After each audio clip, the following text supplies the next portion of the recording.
We kick things off dead in a traffic jam. Meanwhile, our boy is just strolling, completely glued to his phone screen. Someone texts him family is throwing a birthday get-together, so he better wrap up and head home early. But bro replies he already made plans with the squad. The sender just tells him to grab a gift. Time keeps steadily ticking by. His group chat blows up asking for his arrival time since the whole crew is chilling at the cafe. But our guy casually bails on them, texting back that he cannot make it and will catch them tomorrow. Not paying attention, he bumps into some random dude who immediately calls him an idiot. Our MC quickly apologizes for the mess-up. Walking away, he starts brainstorming what Juno might actually want for a birthday present. Right then, a massive deafening sound completely swallows the block. Every single person is totally lost. Out of nowhere, wild lightning rips across the sky, followed by a huge explosion. The chaos causes massive pileups on the street instantly. Another insane lightning strike completely blasts the building right next door. That triggers an even crazier explosion. People absolutely panic and scatter, while endless lightning bolts rain down, just straight up bombarding the entire city. Naturally, our MC joins the crowd and starts booking it. Glancing over, he spots a girl desperately begging for help. He yells at her to hurry over, but before she can move, an ambulance absolutely obliterates her. Tears instantly flood his face as he questions reality, praying this is just some sick nightmare. Then he suddenly finds himself staring down an oncoming truck. But right before impact, things get weird. The scene shifts to nighttime and a blinding lightning strike hammers down on one specific location.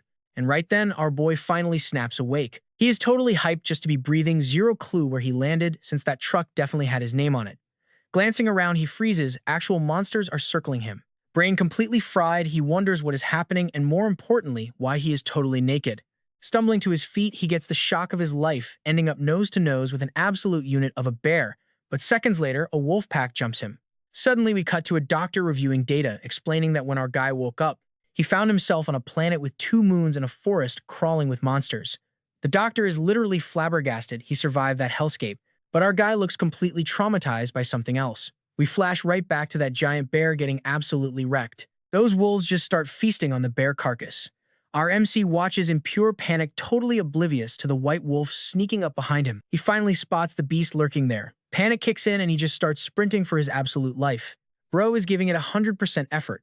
Out of nowhere, a system screen pops up claiming his constitution just hit level 1. Seeing that game logic, he is so confused. But then his clumsy self trips on a rock, completely tumbling straight off a cliff. Miraculously, he grabs some random bushes on the way down, clutching onto dear life, wondering what that system ping was. Scanning the drop, he is shocked to see some weird fruit hanging nearby. Bro is starving, heavily debating if taking a bite is worth the risk. Looking closer, he actually spots a bunch of ants snacking on them. Figuring if bugs can eat it, he can too, so he just chows down. But suddenly, the bushes rustle, revealing a creepy creature locked onto him. A massive snake lunges right for his neck, only to get instantly swallowed whole by an absolutely goated giant frog. Our boy is just sitting there completely paralyzed by the sight. This whole ecosystem is genuinely off the rails, or maybe he just needs to touch grass and wake up. Anyway, fast forward, bro has somehow survived 67 grueling days in this nightmare. And get this, that exact same wolf pack from day 1 is still relentlessly tracking his every move. He is low-key terrified they will eventually ambush him while he sleeps. Plus, there's way scarier stuff out here than wolves, forcing him to keep searching for a safe zone. We get another time skip. It has literally been a full year since he first dropped into this wild dimension. Looking up, our MC spots an oversized banana. He yanks it down with ease and the system pops up his strength finally hit level 1. And if you pause right here, you can already see bro is getting insanely ripped from this daily grind. He had no choice but to adapt or die. Even so, those relentless wolves are still dead set on making him dinner. He is so used to their stalking now that he actually misses the action when they hide. Suddenly, a massive shadow drops right behind his back. Turning around, his whole face drops. A giant rage-fueled gorilla is charging full speed straight for his head. But our guy smoothly sidesteps the attack, snapping the branch he was hanging from, boldly taunting the beast to try harder next time. As a direct result, the heavy gorilla completely faceplants, crashing directly into one of the stalking wolves instead.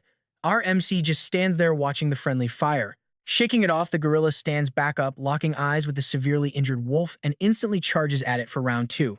But our guy is already moving, intercepting the gorilla and landing a sick blow right to its eye, though that barely slows it down. So this giant gorilla just yeets our boy straight into a tree. The monster instantly charges for round 2. Annoyed, our guy calls out that making him mad was a totally massive mistake. We then cut back to the doctor, completely baffled, asking if our guy actually pulled all that off. Our boy replies that dodging these territorial turf wars forever wouldn't fix a single thing out there. because no matter where you go, some boss is always running things. Jumping back to the flashback, that massive gorilla is about to absolutely deck our hero. But suddenly the wolf jumps in to save him. Our boy fully blacks out while, get this, the pack absolutely jumps this giant gorilla.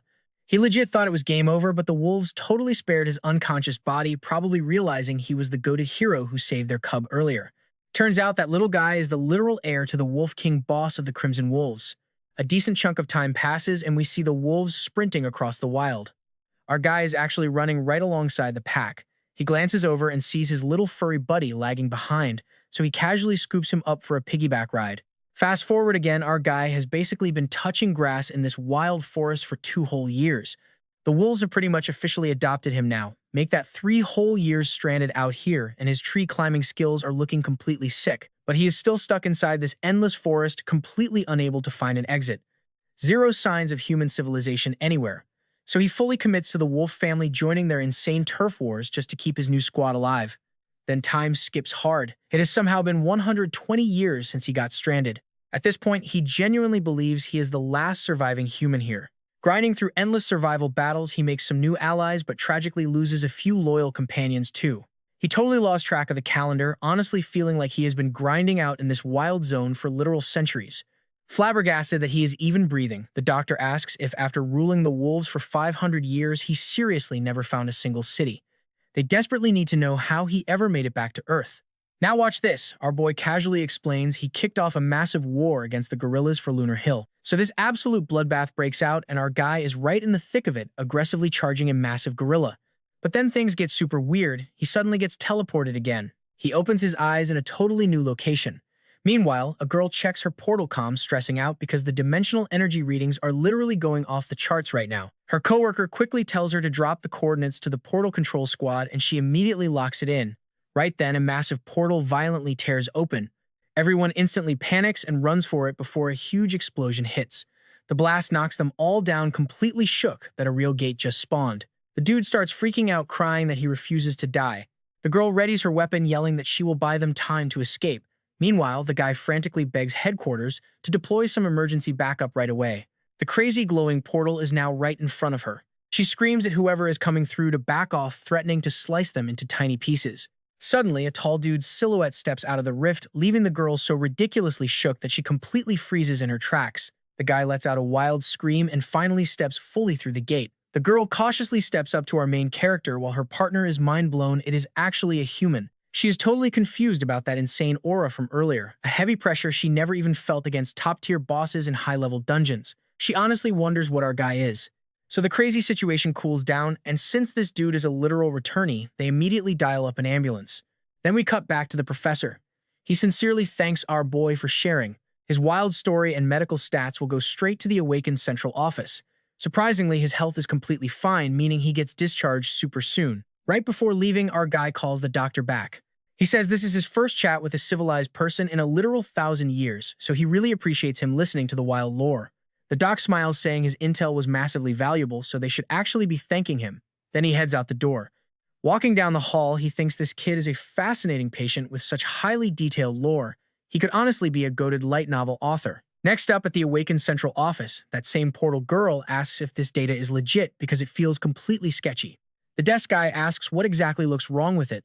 She points out his card lists him as a basic F-Rank. The dude explains he is just a rare F-Rank patient, which is a big loss, since hitting E-Rank would have scored him free government disability perks. Staring closely at his official card, she says an F-Rank means he is basically just a normal, regular dude. She is completely baffled how he survived a portal, seriously wondering if this is a glitch. The dude just shrugs, claiming he got super lucky and slipped through. By pure chance, he grabbed the returned stone. He casually mentions the doctor just handed over his medical report, offering her a quick look. She skims the info, spotting a super common mental disorder among F-Rank returnees. Plus, the guy was literally acting like a wild wolf. Remembering his intense predator stare, she totally wonders if she just imagined that. She asks if those files belong to the returnee named Park. The guy nods. He says even an F-Rank deserves proper returnee treatment. Hearing that, she immediately insists on hand-delivering the file to him herself. The guy is low-key confused and asks why. She fires back that she needs to see him. It has been 2 whole weeks since he came back to Earth after spending 1,000 years stuck in another dimension. He wants out. But honestly, everything on Earth feels totally weird now. The dude literally has zero clue how to live a normal life anymore. A nurse drops by right after. She hands over a fresh food tray, mentioning it is time for dinner. Our boy is absolutely starving and digs in immediately. Right then, the file girl shows up, watching him devour his food like an absolute beast. Park suddenly notices the girl standing right next to him. We find out her name is Choi, and she works directly for the Awakened Central Office. Getting up, Park mutters that she smells exactly like a blonde. The scent feels super familiar. Choi reminds him she was literally the first person he met upon returning. Inside, she remembers him looking like a straight-up predator exiting that portal. But maybe his senses are just completely fried right now. Polishing off his plate, Park casually mentions the meal was sick. He asks what this Awakened Central Office even does. Choi immediately snaps back, demanding to know why he speaks so informally to her. Park flat out says he is over 1,000 years old. She clearly thinks he is capping. She explains her office exists entirely to help returnees learn how to touch grass again. Basically, she hands him a fat stack of info every returnee needs. He can take as long as he wants to binge read the whole packet. For now, he just needs to sign off on sharing his data. Park slowly picks up the pen. He mutters it has been a hot minute since he saw a pen. After 1,000 years away, he cannot believe humanity still uses such basic tools. As Park aggressively scribbles his name down, Choi watches him and seriously wonders if this guy is just clueless. Right after that, she calls out to him again. He asks, "What is up?" Choi questions if he learned how to draw in that other dimension. Our guy replies he already knew how to sketch before leaving. Choi presses him, asking if he picked up any crazy new skills, like high-tier magic or epic martial arts. Park says no, he survived in a wild forest and you just do whatever it takes. She bluntly points out that his survival meant spending 10 years constantly running for his life. She adds that becoming a goated returnee means crossing portals. That requires slaughtering monsters and stealing their dimensional energy. But she roasts him. Despite living in that dangerous world, he only crossed the portal and found the return stone through sheer dumb luck. Park claps back, stating he was not there for 10 years but a full 1,000. Annoyed, Choi tells him to drop the 1,000-year act. It was only 10 and his math is completely busted. She tells him to check his own file, showing he vanished back in 2015, and he warped back in 2025. Glancing at the actual data, our boy gets a massive shock. She is totally right. She shoves his awakening identification back into his hands. Walking away, Choi casually mentions they will be deducting part of his living expenses. That covers all the damage he caused, and he better look into it. She also drops a quick recommendation. Once fully healed, he needs to go straight back to his family. With that, Choi says her goodbyes and leaves the room. Park sits there completely frozen, letting her words sink in. He seriously wonders if his family is even still alive today. Back in the forest, he gave up all hope. He assumed that by the time he finally reached Earth, his friends and family would be long gone. Now that he is back, he is carrying a heavy trauma. He lost the beloved forest family who stayed by his side for 1,000 years. But hold up, that was just a wild assumption since only 10 years passed. Tearing through the official documents, Park is absolutely stunned. He finds out his parents passed away on that exact day. But hey, it is not a complete tragedy.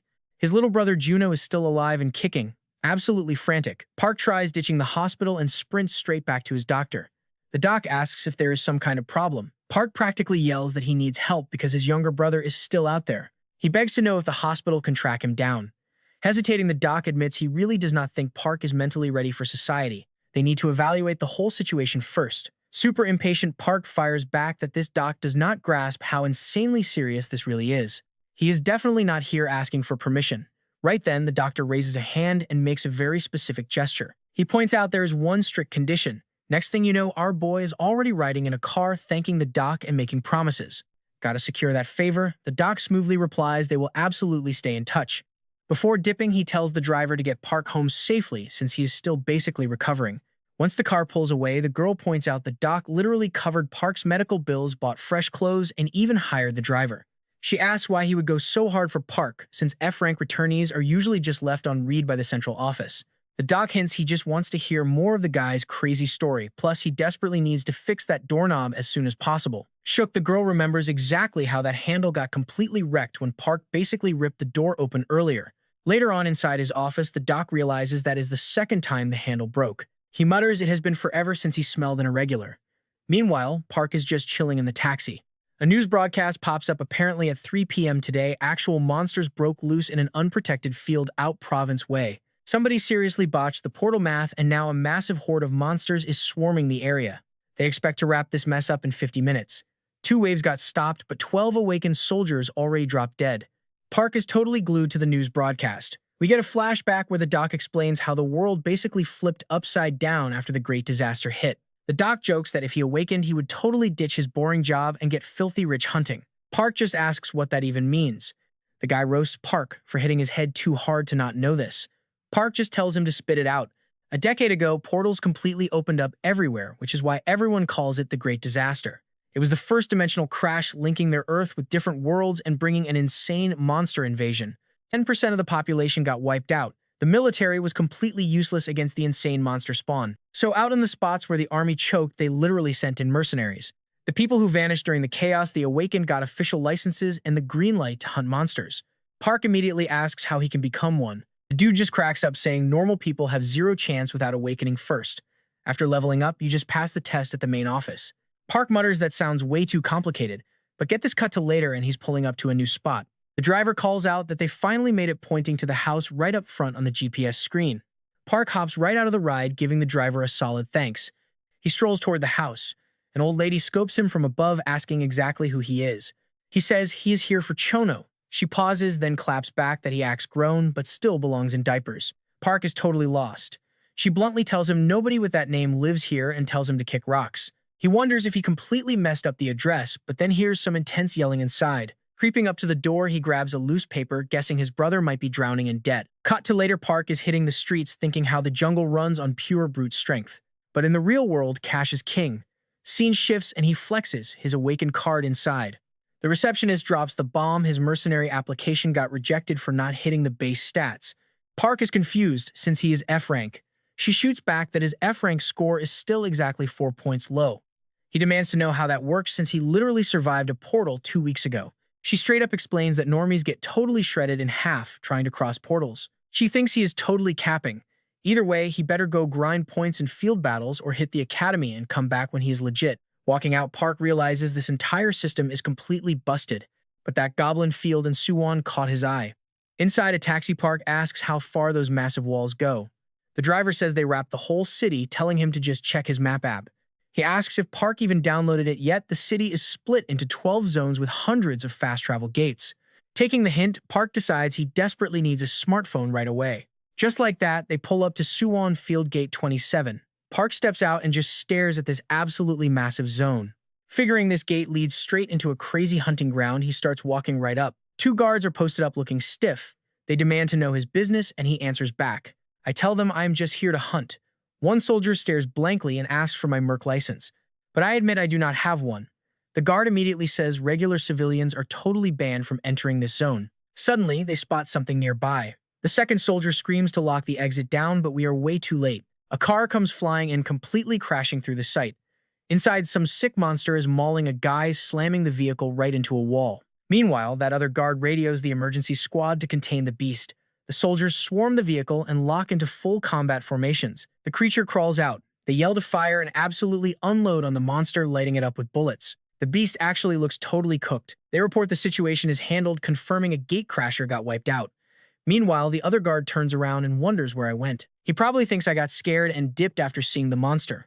But nope, that is definitely not what happened here. I am already walking outside the zone, realizing this place is just a field now, but I can still feel absolutely everything. Plus, I really need to buy a car. I look around this wasteland, wondering if literally every city besides Seoul just got completely wiped off the map. It is just wild to think about. A bit later, night finally hits. I honestly feel super at home in the dark. I start strolling through the ruins, deciding it is officially hunting time. But soon enough, I faceplant into the dirt, feeling like my body weighs a ton. Laying there, I scope out some buildings nearby. I get up and just book it toward them. I scale the walls, easily hitting the roof. Suddenly, a thug punches a guy right in the face down there, laughing that it has been forever and mocking him for trying to abandon his own kid and run off. I squint down and instantly recognize that beaten guy. The goons start jumping my younger brother Junho. They taunt that he looks way better than last time, asking how many trips he thinks they have wasted coming down here. Shaking, Junho pulls out some cash and stammers that this is the only payment he received. The thug counts the bills, growling that the monthly fee is 8,000 Brazilian real plus over 6 grand more just in crazy accumulated interest, so he is still insanely short. With literal tears streaming down his face, Junho begs them to just wait 3 more days for the rest of the cash. Punching him again, the loan shark screams about how high 3 days of interest gets, telling him to cut the garbage. Right then, I yell out for Junho. The thug spins around to see who is crashing the party, while Junho looks absolutely hyped and shocked I am alive. I stroll right up and ask if he is really Junho. A flashback hits showing my brother getting completely bullied by other guys back then. In the memory, I am just standing there watching the whole thing as Junho begs me for backup. But honestly, I completely ignored him, turning my back and leaving him stranded in that mess. So yeah, I was never a goated older brother to him. The memory shifts to breaking news about random massive explosions rocking the entire country. Crazy red spheres, actual portals, started spawning alongside the blasts. Young Junho is watching the screen totally paralyzed with shock. He rushes straight to our mom's room. Our parents are so relieved he is safe, but they still have zero clue where I am during all this chaos. Suddenly, a massive explosion hits and a bunch of freaky monsters start swarming in. A creepy giant eye stares right at Junho, then he just vanishes completely. Snapping back to the present, I smirk, telling Junho he definitely leveled up since I last saw him. He just mutters that he thought I was dead. One of the thugs rudely interrupts our little reunion. He steps up asking if I am really Junho's older brother, so I just grab the punk by his head. Now watch this. In a split second, I launch him backward, chucking the dude so hard he practically flies completely sideways while Junho watches. His two goons are absolutely stunned, brain malfunctioning. I casually ask my brother if he is hurt anywhere. He stutters that he is fine. Right then, the second guy rages and charges straight at me, so I casually throw a kick. My attack does not even faze him. Instead, the dude's own leg just brutally snaps. Crumpling to the dirt, the guy starts thrashing around in pure agony. The final thug is literally shaking now, realizing I have to be a fully awakened being. I glare at the last man standing and tell him to step up, but he just stammers, pretending he did not even hear me. He begs me to believe him, swearing he told his crew to leave Junho alone. Not caring, I just hand over a stack of cash to the guy. I tell him to take the money and just bounce. Sometime later, it gets dark and this older woman suddenly walks up to us. Junho and I just stand there watching her. The old lady squints and asks if he is absolutely sure I am his brother. Junho insists he is sure. Calling her grandma, I chime in and mention I brought some meat. She lectures that family needs to stay in contact. Then she tells us to hurry inside because the little guy fell asleep waiting for his dad to finally get home. Inside the rundown house, a little kid is fast asleep. I turn to Junho and ask if that is really his son. He smiles, saying his name is Gung-ho and that he is his only treasure. I immediately ask where the kid's mom went. Junho says she dipped to live her best life, but admits he totally fumbled the bag by not providing for the fam. Park tries killing the awkward vibe by suggesting they grab drinks later. Cut to them doing exactly that. Junho straight up thought Park kicked the bucket years ago, but here he is alive and completely unaging. Wild. Park asks how deep in the hole he is. Junho admits it is around 220,000 Brazilian real, but plays it cool, swearing he can handle the massive debt. He brags about landing a job. Park asks what the gig even is, and Junho flexes about working at a local logistics center. Park asks if the truck is actually his. Junho admits it is not his ride, it belonged to their grandmother's kid. He is just renting it from her. Park then asks what exactly that guy used to do for a living anyway.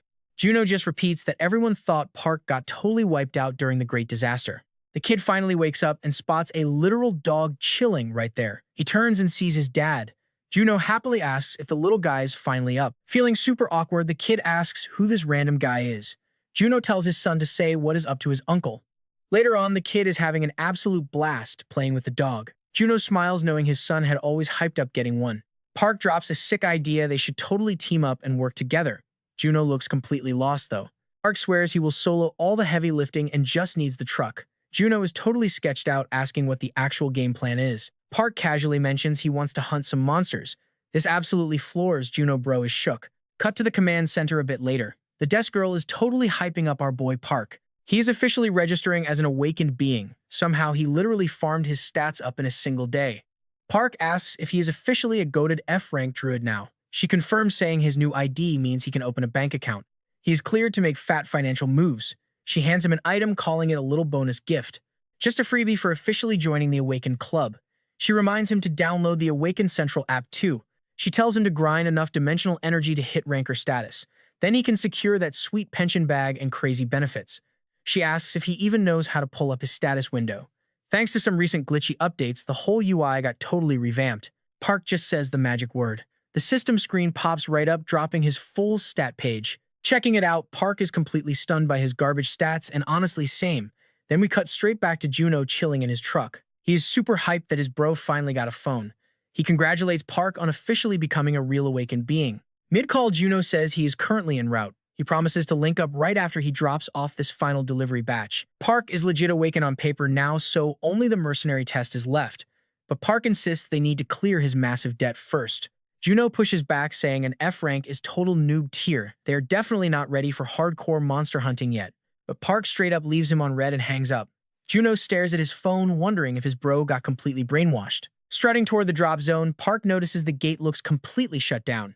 Meanwhile, on Route 77, a squad is speeding like crazy because they are about to miss their match. Inside the ride, everyone is sweating bullets. One guy tells them to take a chill pill. He asks why they are acting so soft when they are legit Awakened players. He asks if they forgot this is their ticket to officially becoming guild raiders. If they clutched up now, they could easily speedrun that dungeon. But honestly, the guy thinks his entire squad is completely useless. They are only grinding for the bag and definitely would not have made it this far without straight nepotism. Shortly after, the guard calls up the next applicant. The dude is totally caught off guard as Park strolls right back onto the scene. The guard asks if he is rolling solo and Park confirms he is. Park taps his card on the reader and the guard pulls up his fresh stats. He warns Park that his rank is heavily capped, meaning he cannot just walk into whatever high-tier dungeon he wants. Meanwhile, the toxic guy from the car is watching our boy walk into the danger zone completely solo. Another guard asks if Park is actually going to survive this. The dude does not even have decent loot or gear on him, but his buddy tells him to relax. That is the absolute madman who one-shot 7 goblins all by himself over at Gate 27. The hater in the car is radiating pure jealousy, wondering who this random noob thinks he is. Walking into a raid looking like that, he is fully convinced Park has actually lost his mind. The first guard apologizes for the holdup, blaming some trash technical glitches for slowing down the whole verification process. The hater tells his driver to step on it so they can track Park down.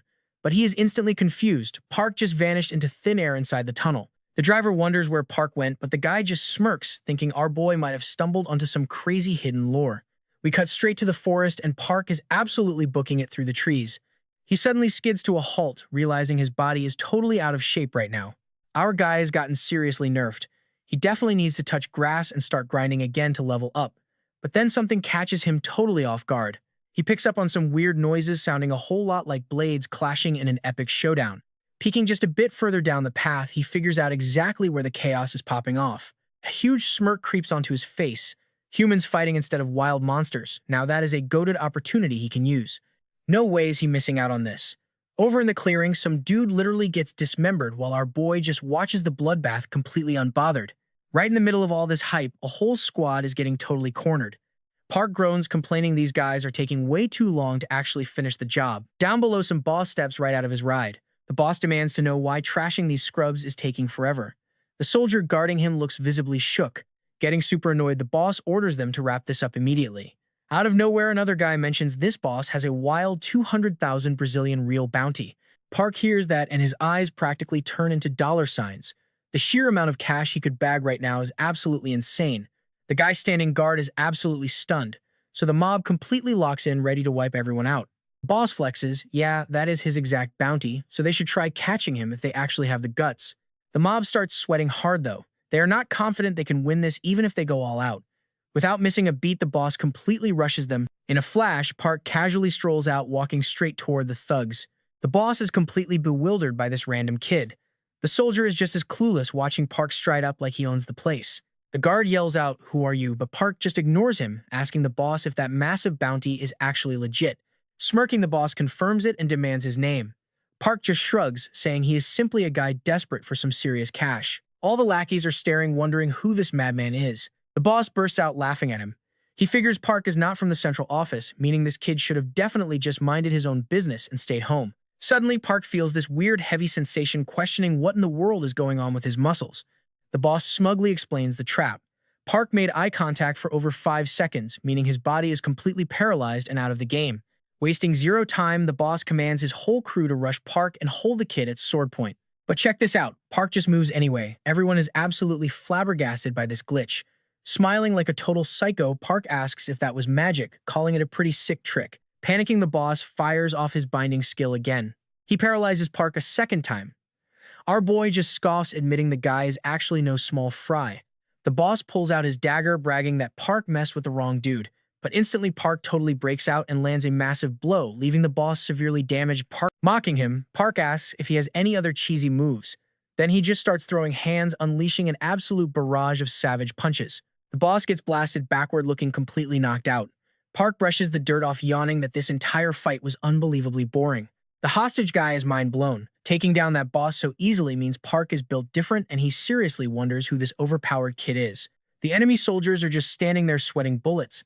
Park glances over casually asking if they still want all this smoke. They frantically shake their heads, no. Park then points to a corner, ordering them to sit down, and asks if anybody happens to carry some rope. One terrified grunt hands over a rope.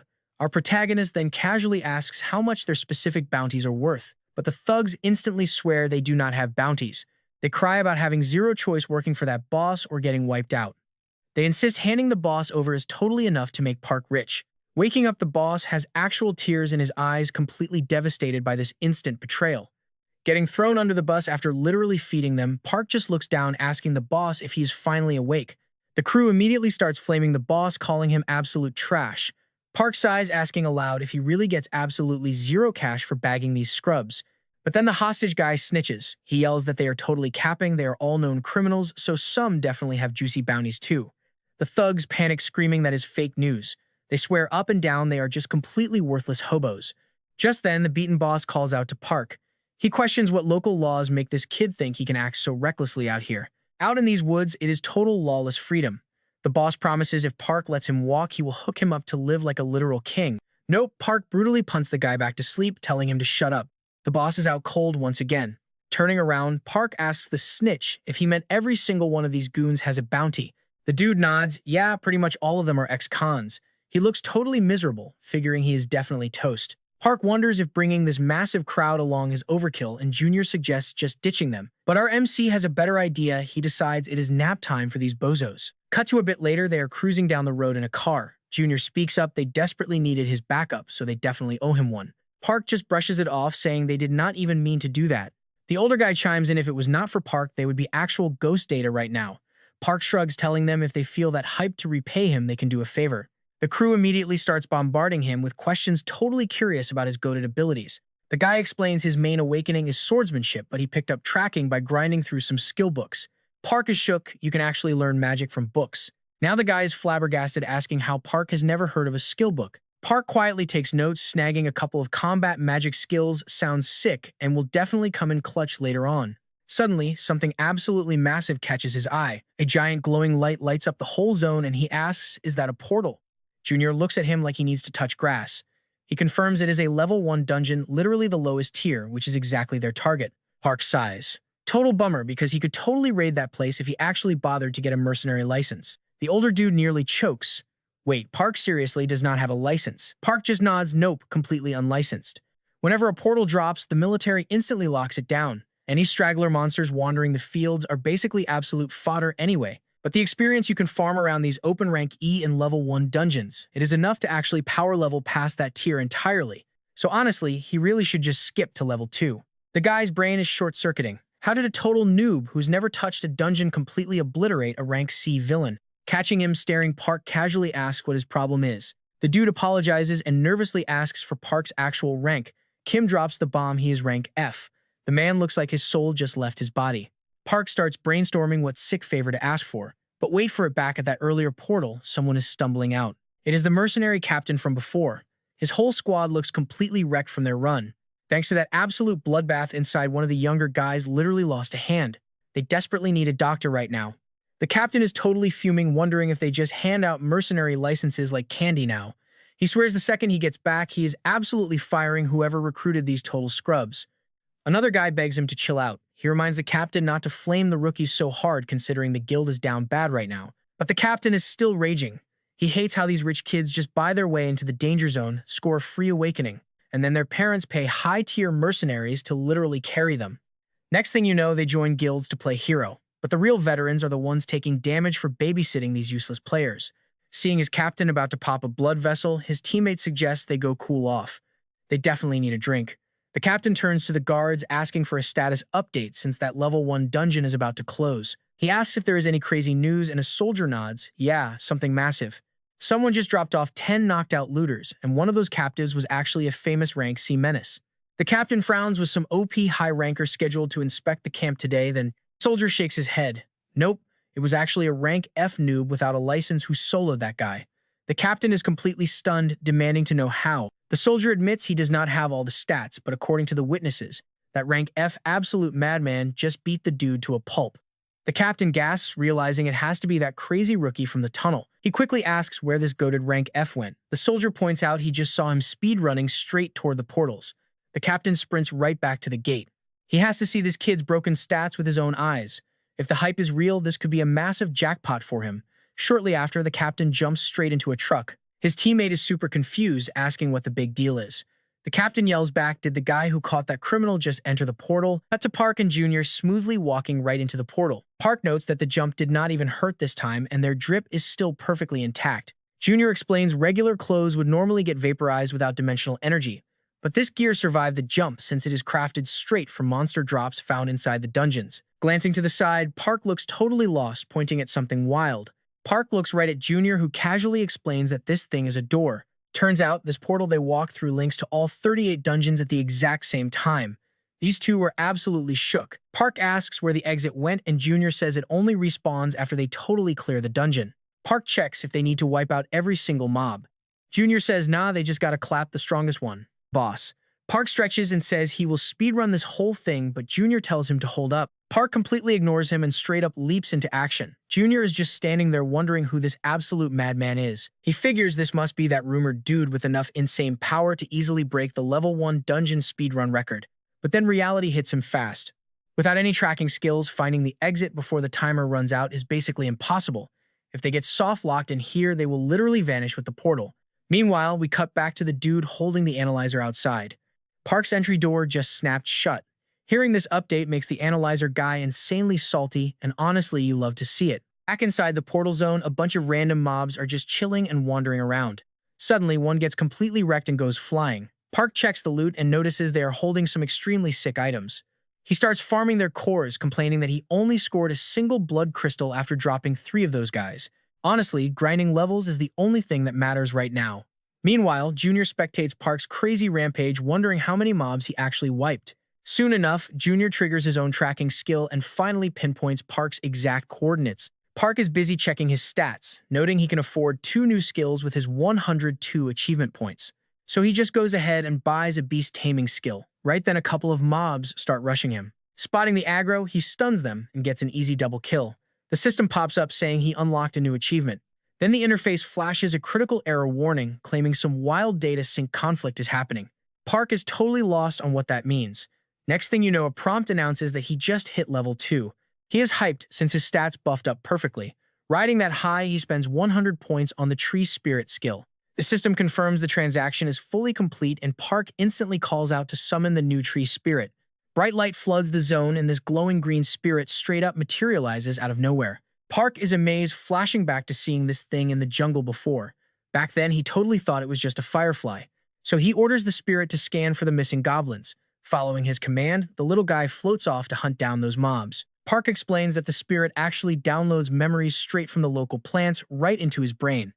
But the connection is super laggy, making him wonder if it is just because his level is still trash. Right then, he pulls up his status menu to check his build. He notices he has 2 distinct skills, one for searching and another for tracking. Figuring he needs to keep buffing his kit, he buys both of them. He immediately slaps his hand against the dirt. Activating his new search skill, he sets down a solid reference point. Then he pops tracking only to get an alert that those goblins are already dead. Suddenly, he looks over, completely caught off guard. He realizes whatever did that was no basic goblin. He sprints over to the spot, entirely stunned by the crazy scene ahead. Junior is getting totally jumped by a completely different monster. Park just stares and asks what on earth he is doing. Junior smiles, just glad Park actually showed up. He points out that Park literally said he was going to solo this place. But Junior admits he is actually the one getting farmed right now. He desperately begs Park to carry him. Without hesitation, Park dashes at the beast and parries the hit flawlessly. He easily resets his stance. In literal seconds, Park launches a counter combo, yeeting the creature right into a boulder. The mob gets absolutely shredded. The beast has 0 time to react before Park is already midair above it. Watch this, he lands the final blow, completely deleting the monster. The system chimes and level up achieved. He bags 120 points. Watching from the sidelines, Junior is convinced Park is totally goated. Park figures the exit portal has got to be open by now. Junior nods, confirming they are good to go. A little later, they finally step out of the portal, while that sketchy crew from earlier spies on them. One of the goons asks if that is the exact same dude who bagged the bounty target earlier.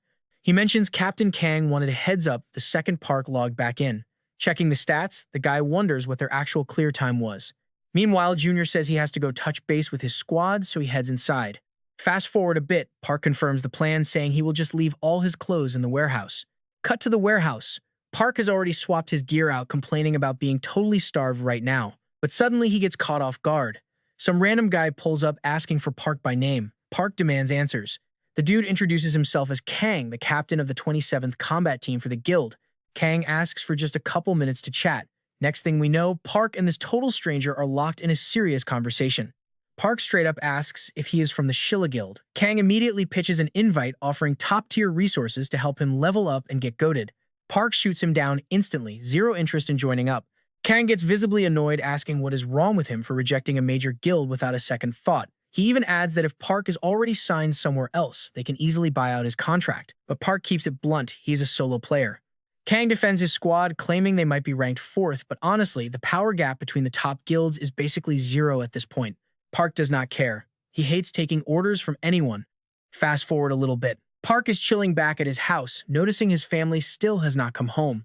Taking a breather, he guesses they are probably out having some wholesome father-son bonding time.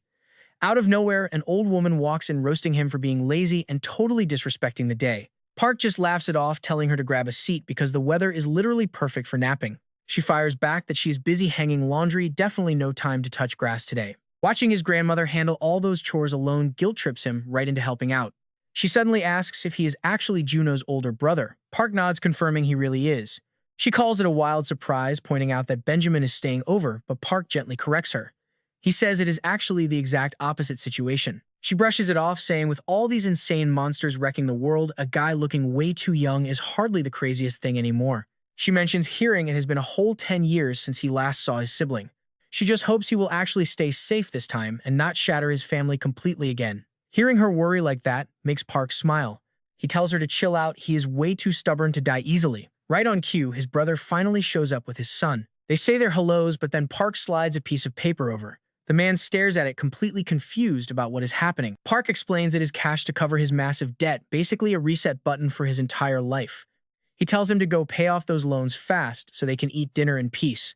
Completely overwhelmed, his brother asks how he can ever repay this. Park shuts down the emotional stuff, instantly telling him to just hurry up and go. Crying now, the man takes off, but Park yells his name one more time. He asks if he has enough spare change left to grab some drinks and snacks on the way home.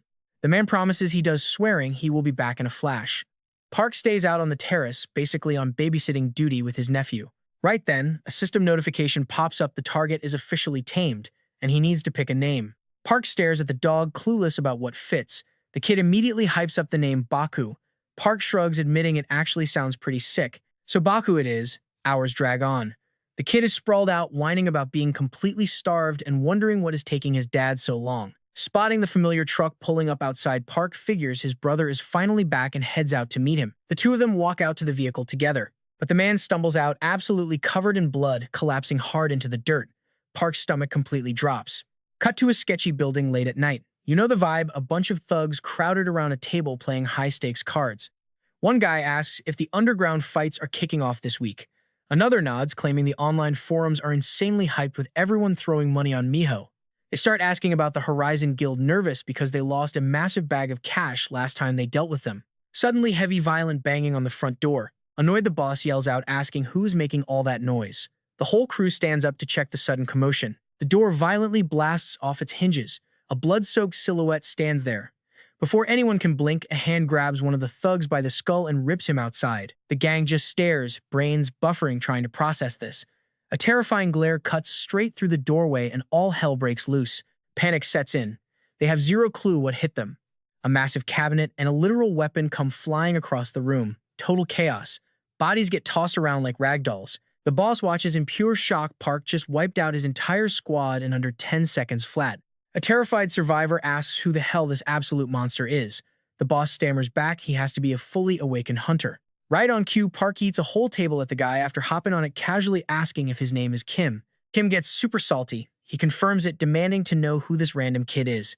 Park casually mentions he is here to clear Park Shan-ho's debt. Kim thinks he is capping, asking if he actually calls himself an awakened. Kim tells him he won't get away with attacking honest people, but boom, He instantly catches a brutal slap straight to the face. Park asks what that has to do with anything. Why exactly slap someone just over a simple debt payout? He tells Kim that all he had to do was take his brother's cash and bounce.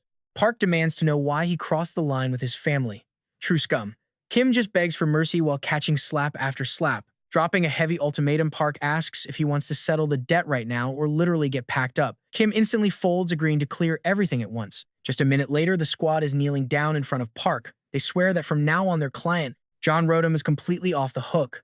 Every single one of his debts is permanently wiped. Park drops a chilling threat. If he ever sees them again, it is game over. They better go touch grass and stay far away. Still shaking, the goons agree to everything. Not him, though. One dude is secretly plotting, refusing to take the L. A little later, the schemer confirms that Park has finally left the building. Salty as hell, the guy mutters that Park is crazy if he thinks there is no backup. But check this out. We cut to another building where that guild leader hypes up a brand new talent. He absolutely has to check this goated rookie out.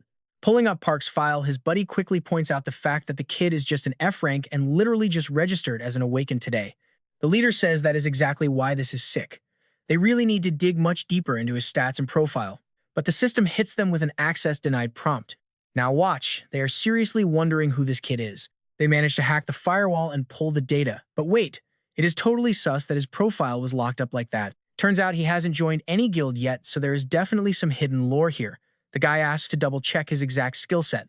His partner mentions Park is some kind of rare conjurer, plus he totally clapped a high bounty dude with absolutely zero effort. He asks if they realize this target had been missing for 10 straight years, making the whole vibe super weird and sketchy. They start theorizing if Park is some secret Black Ops agent. The leader admits he thought the kid was OP just from his skills. Never crossed his mind. He might be tied to a literal intelligence service. His partner says they should completely drop the recruitment idea. He is 100% certain this guy belongs to another country's faction. He brags that he totally called this the second all that crazy drama started. Trying to change the subject, the leader suggests grabbing coffee instead. He wonders why a top-tier agent would bother with a basic level 1 dungeon. The partner asks why he is so obsessed anyway. The leader tells him to keep tabs on Park, but the guy is completely not vibing with that idea. We then cut straight over to a hospital room. Park is visiting his brother, checking to see if he is finally awake. Juno notices his brother walking in. Huge feast. He asks why he brought a whole entire buffet of food. Park says he heard a massive meal helps speed up the healing process. He then asks Juno if he is feeling any better today. Juno replies that his bandages actually come off tomorrow. Then he checks if Park's big mercenary test is coming up next. Park confirms that it is. Juno thinks it would be absolutely sick if he passed and scored a massive guild invite right away. But here is the catch. Park is not hyped about that idea at all. He thinks back to when he was literally king of the forest. After living like a boss, there is no way he is becoming some random NPC lackey. Juno asks if he should start researching high-tier guilds for him. Park casually brushes it off. No need. He is just going to build his own guild from scratch. Juno is totally shook, asking if he is seriously choosing the hard mode. Later on, we cut over to the Adventurer Agency headquarters. Meanwhile, Shu is just chilling walking through the main lobby. A second later, an older dude calls out to her. Curious, he asks where she has been hiding these past few days. He drops some heavy lore. 2 breaches hit her zone, and if yesterday's portal was a bridge type, the city would be toast. Shu just asks if they are completely useless without her. The guy begs for her help. Pure panic. He complains the portal manager has been on his case non-stop today. He basically tells her she is wasting her insane potential. Shu just shrugs it off, saying it has been super hard to even focus lately. Handing her a document, he tells her to quit capping and read it immediately. Shu looks at the paper, totally caught off guard. They're seriously sending her on a manual labor grind right when she thought she could finally touch grass and rest. He reminds her she is not the only one suffering, and this is pretty standard anyway. Irritated, Shu instantly turns and walks right out. The guy tells her to chill and stop failing candidates just because she is in a bad mood. He reminds her they are desperately short-staffed and need warm bodies. But Choi shuts that down fast. Better to boot the noobs who cannot even protect themselves. Meanwhile, over at the testing center, everyone is totally hyped to pass this exam. Out of nowhere, some dude pops up doing an in-real-life livestream on YouTube. The whole crowd is sweating bullets to score their mercenary licenses. Right on cue, a fresh squad of rookies rolls into the building. The streamer tells his chat he has to cut the feed since the exam is starting. Right then, our boy Park walks up just deadpan staring at him. The streamer asks if it is his first time watching a pro at work. Park straight up asks who he is talking to. The streamer tells him to touch grass. Shortly after the head proctor grabs the mic, he is running this whole show for the next 3 days. 21 supervisors are in the house today to weed out the weak and see who is goated. He figures everyone already grabbed their numbered tickets at the front door. They are doing a random draw to assign supervisors, so when your name gets called out loud, you better form a single line in front of your proctor. Names get rattled off until it is Park's turn. He draws number 15. But he gets hit with a wild curveball. His assigned supervisor is that crazy blonde girl from earlier. Catching a glimpse of her, he notes it has been a hot minute. The streamer recognizes her instantly, too. The announcer tells everyone to hit their waiting rooms and chill until the next phase drops. Meanwhile, the streamer guy struts down the hall. He flexes to his chat about how insanely hard this exam is going to be. Honestly, he looks like he will tap out by tomorrow. Turns out this loudmouth is assigned to the exact same waiting room as Park. Glancing over, Park catches the streamer complaining about someone looking depressed after being so hyped up just a second ago. The streamer locks eyes with Park and realizes it is the same clueless dude. He asks Park if he knows about the blonde girl's psycho reputation. There is a massive reason people call her a witch. She's totally unhinged and will fail you just for breathing wrong on her bad days. Park fires back, why blame the proctor instead of the noobs who did not prepare. Triggered, the streamer feels completely disrespected. He figures Park is just a useless troll and demands he shows some proper respect to his senior. But our guy Park is built different. He tells the streamer they can throw hands right now and settle it. The streamer scoffs, "Do I look like easy prey?" Park instantly hits him with a yes. Absolutely seething, the streamer loses his mind and tells Park to step outside. Back to Choi, who just strolled into her designated room. Except it is completely a ghost town. Super annoyed, she wonders where the heck her candidates ran off to. Cut to an underground boxing ring where Park and the streamer are squaring up. The streamer smirks and says Park is basically throwing his life away. He should have thought twice before starting beef. Has he seriously never heard of TV Kaboom? Despite looking like a clown, this guy is actually a rising star in boxing. But Park is utterly clueless. He genuinely asks if TV Kaboom is some kind of junk food. The streamer snaps time to give this disrespectful kid a beatdown. The whole crowd in the stands is going absolutely wild. They're fully glazing the streamer, claiming he loves teaching manners to arrogant punks like Park for fun. Taking it all in, Park just smiles. Seems like a sick time. And this is where things get wild. The streamer tells Park not to cry for hospital money later. He lunges straight at our guy, winding up a heavy punch. But Choi suddenly bursts onto the scene. She barks at everyone to get back to the waiting room immediately. The crowd scatters like roaches. Glaring at Park and the streamer, Choi demands to know if they are literally begging to fail today. She does not care about the drama. One of them is taking the fall right here. Whoever loses gets disqualified, so they better keep fighting. The streamer sweats classic witch behavior. She really is out of her mind. Meanwhile, Park casually gets into his stance. The streamer tells him not to chicken out now. After all, Park is the one who asked for this fade. Park actually apologizes for what he is about to do. The streamer rushes in, but boom. One clean strike from Park and the guy is instantly knocked cold on the floor. Choi watches this totally stunned. Ever since the day they met, she has felt this crazy, unsettling vibe from him that just will not quit. Park looks right at her and asks why she is zoning out. He tells her if she wants the smoke to step into the ring, but he has one condition. If he wins, she cannot disqualify the unconscious streamer. Choi scoffs. This kid has to be completely out of his mind. She hops up into the ring. She asks if this kid is some kind of irregular. But Park just blinks. He has zero clue what that word even means. Choi lunges straight for Park, but he actually dodges it. She doesn't let up though, just absolutely spamming attacks at him. He's totally stuck on defense. But get this right, before she swings again, Choi drops a wild bet. If he wins, she grants his request. But then he takes a massive, totally fatal-looking hit from her. She knows something's off. He's definitely hiding his true power level. And sure enough, Park tanks it, casually telling her she's stronger than he expected. Choi is shook. How did this dude just eat her attack like nothing? She rushes him again, screaming that it's game over for real this time. She lands another hit, chaining it into a sick combo. But out of nowhere, Park starts throwing hands back. He connects a punch, completely shattering her shield. It's not enough to end it, but Choi is absolutely flabbergasted he even cracked her defense. Park charges right back and hyped out of his mind, saying this fight is goated. Choi straight up calls him an irregular. Park is just confused, asking what that even means. Then she randomly just surrenders. Park is totally lost, why quit when the hype was just getting real. She says this room is too cramped for her real skills. They need to touch grass and fight in a bigger arena next time. Park hits her with a weird question. Are there a lot of strong girls like her on Earth? Choi admits there aren't. And then Park drops a nuke. He says he chooses her and straight up asks if she wants to make babies and mate with him. Choi instantly smacks him across the face. Meanwhile, the streamer guy finally wakes up clueless about what happened. Choi is incredibly salty and just storms off. The streamer is still in shock, realizing he got knocked out cold with a single punch. He figures he should just take the L and go home, super embarrassed about wasting money on the application without even taking the test. He looks at Park. The streamer is pretty mad, asking if Park is happy now, but Park casually mentions he hasn't been disqualified. The security cameras caught everything. We cut to some old supervisor staring at his monitors, totally mind-blown that Choi actually lost. Park tells the streamer they should head out together. The guy is still tripping, demanding to know how Park avoided the ban. Park explains he got Choi to drop the disqualification. The streamer desperately wants to know why he got slapped, but Park just tells him to mind his business. A second later, the streamer thinks he's cracked the code, assuming Park let her slap him just to clear the streamer's name and smooth things over. Believing this wild theory, the streamer actually starts crying, deciding Park is an absolute gigachad. He immediately starts following Park around like a lost puppy. Right then, the intercom goes off, calling Park to report to the supervisor's office as soon as possible. Later on, Park is chilling in the office asking what's up. The supervisor warns him right away everything in this room is being recorded.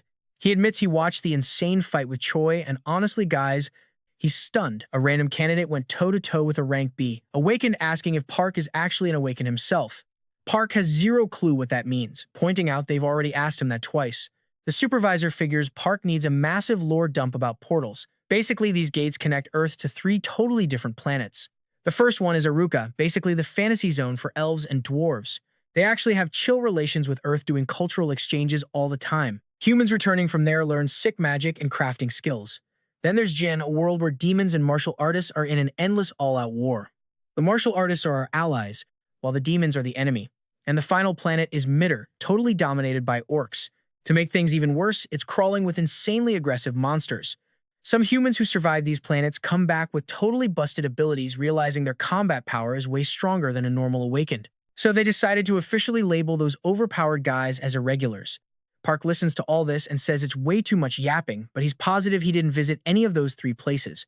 The supervisor is completely baffled now, wondering if Park is a dungeon returnee and asking what exact planet he even came from. Park casually repeats what he told the doctor: he literally just lived with wolves for over 1,000 years. A little bit later, Park finishes dropping his entire wild backstory. The supervisor just thanks him for the info, letting him head back to the waiting room. Right after the main character heads out, the supervisor totally calls cap on his crazy story. Just then, another dude strolls into the room, introduces himself, and says he heard they needed him for a job. The boss straight up asks if he can take over supervising room 15. The guy mentions that was Captain Choi's old turf. The boss confirms it. She basically ghosted them, but the messy details do not even matter right now. He just wants him to keep a close eye on candidate Park and drop a super detailed report after his test wraps up. Meanwhile, our guy is already in that exact room with the other candidates, waiting for the test to kick off. Soon enough, everyone lines up with their captains, and that same dude from earlier actually steps up as the new supervisor for room 15. The streamer watching this whole thing wonders if Choi just got fired. Then the guy introduces himself. His name is Sayang, and he is officially running the show for Team 15. The bare minimum for today's physical exam, a 100-meter dash in under 9 seconds, plus finishing the triangle in an hour. The test gets underway fast, and people are getting disqualified left and right.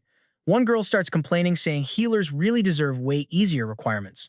Sayang just roasts her, asking if she really thinks monsters give a pass to healers. He calls up the next candidate. We get introduced to Han, who flexes that 9 seconds is light work and tells Park he will see him next round. Sayang gives the signal, and Han absolutely books it. The supervisor calls out his time: 8 seconds, flat and easy pass. Now it is time for the next candidate, and you just know, our boy's about to show off. From a distance, Han is hyping him up. The race starts and Park finally takes off. Literally seconds later, the whole crowd is left completely speechless by what they just witnessed. Soon after, the director gets an urgent call from Sergeant Kim. He says candidate Park Suho's physical test results just dropped, and the numbers are absolutely insane. Back at the testing ground, reporters are already snapping pics and recording Park because his performance was completely goated.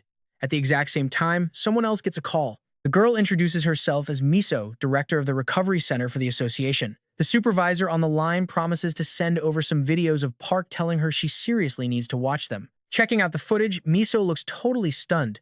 The guy points out that Major Young literally has a lie detection skill.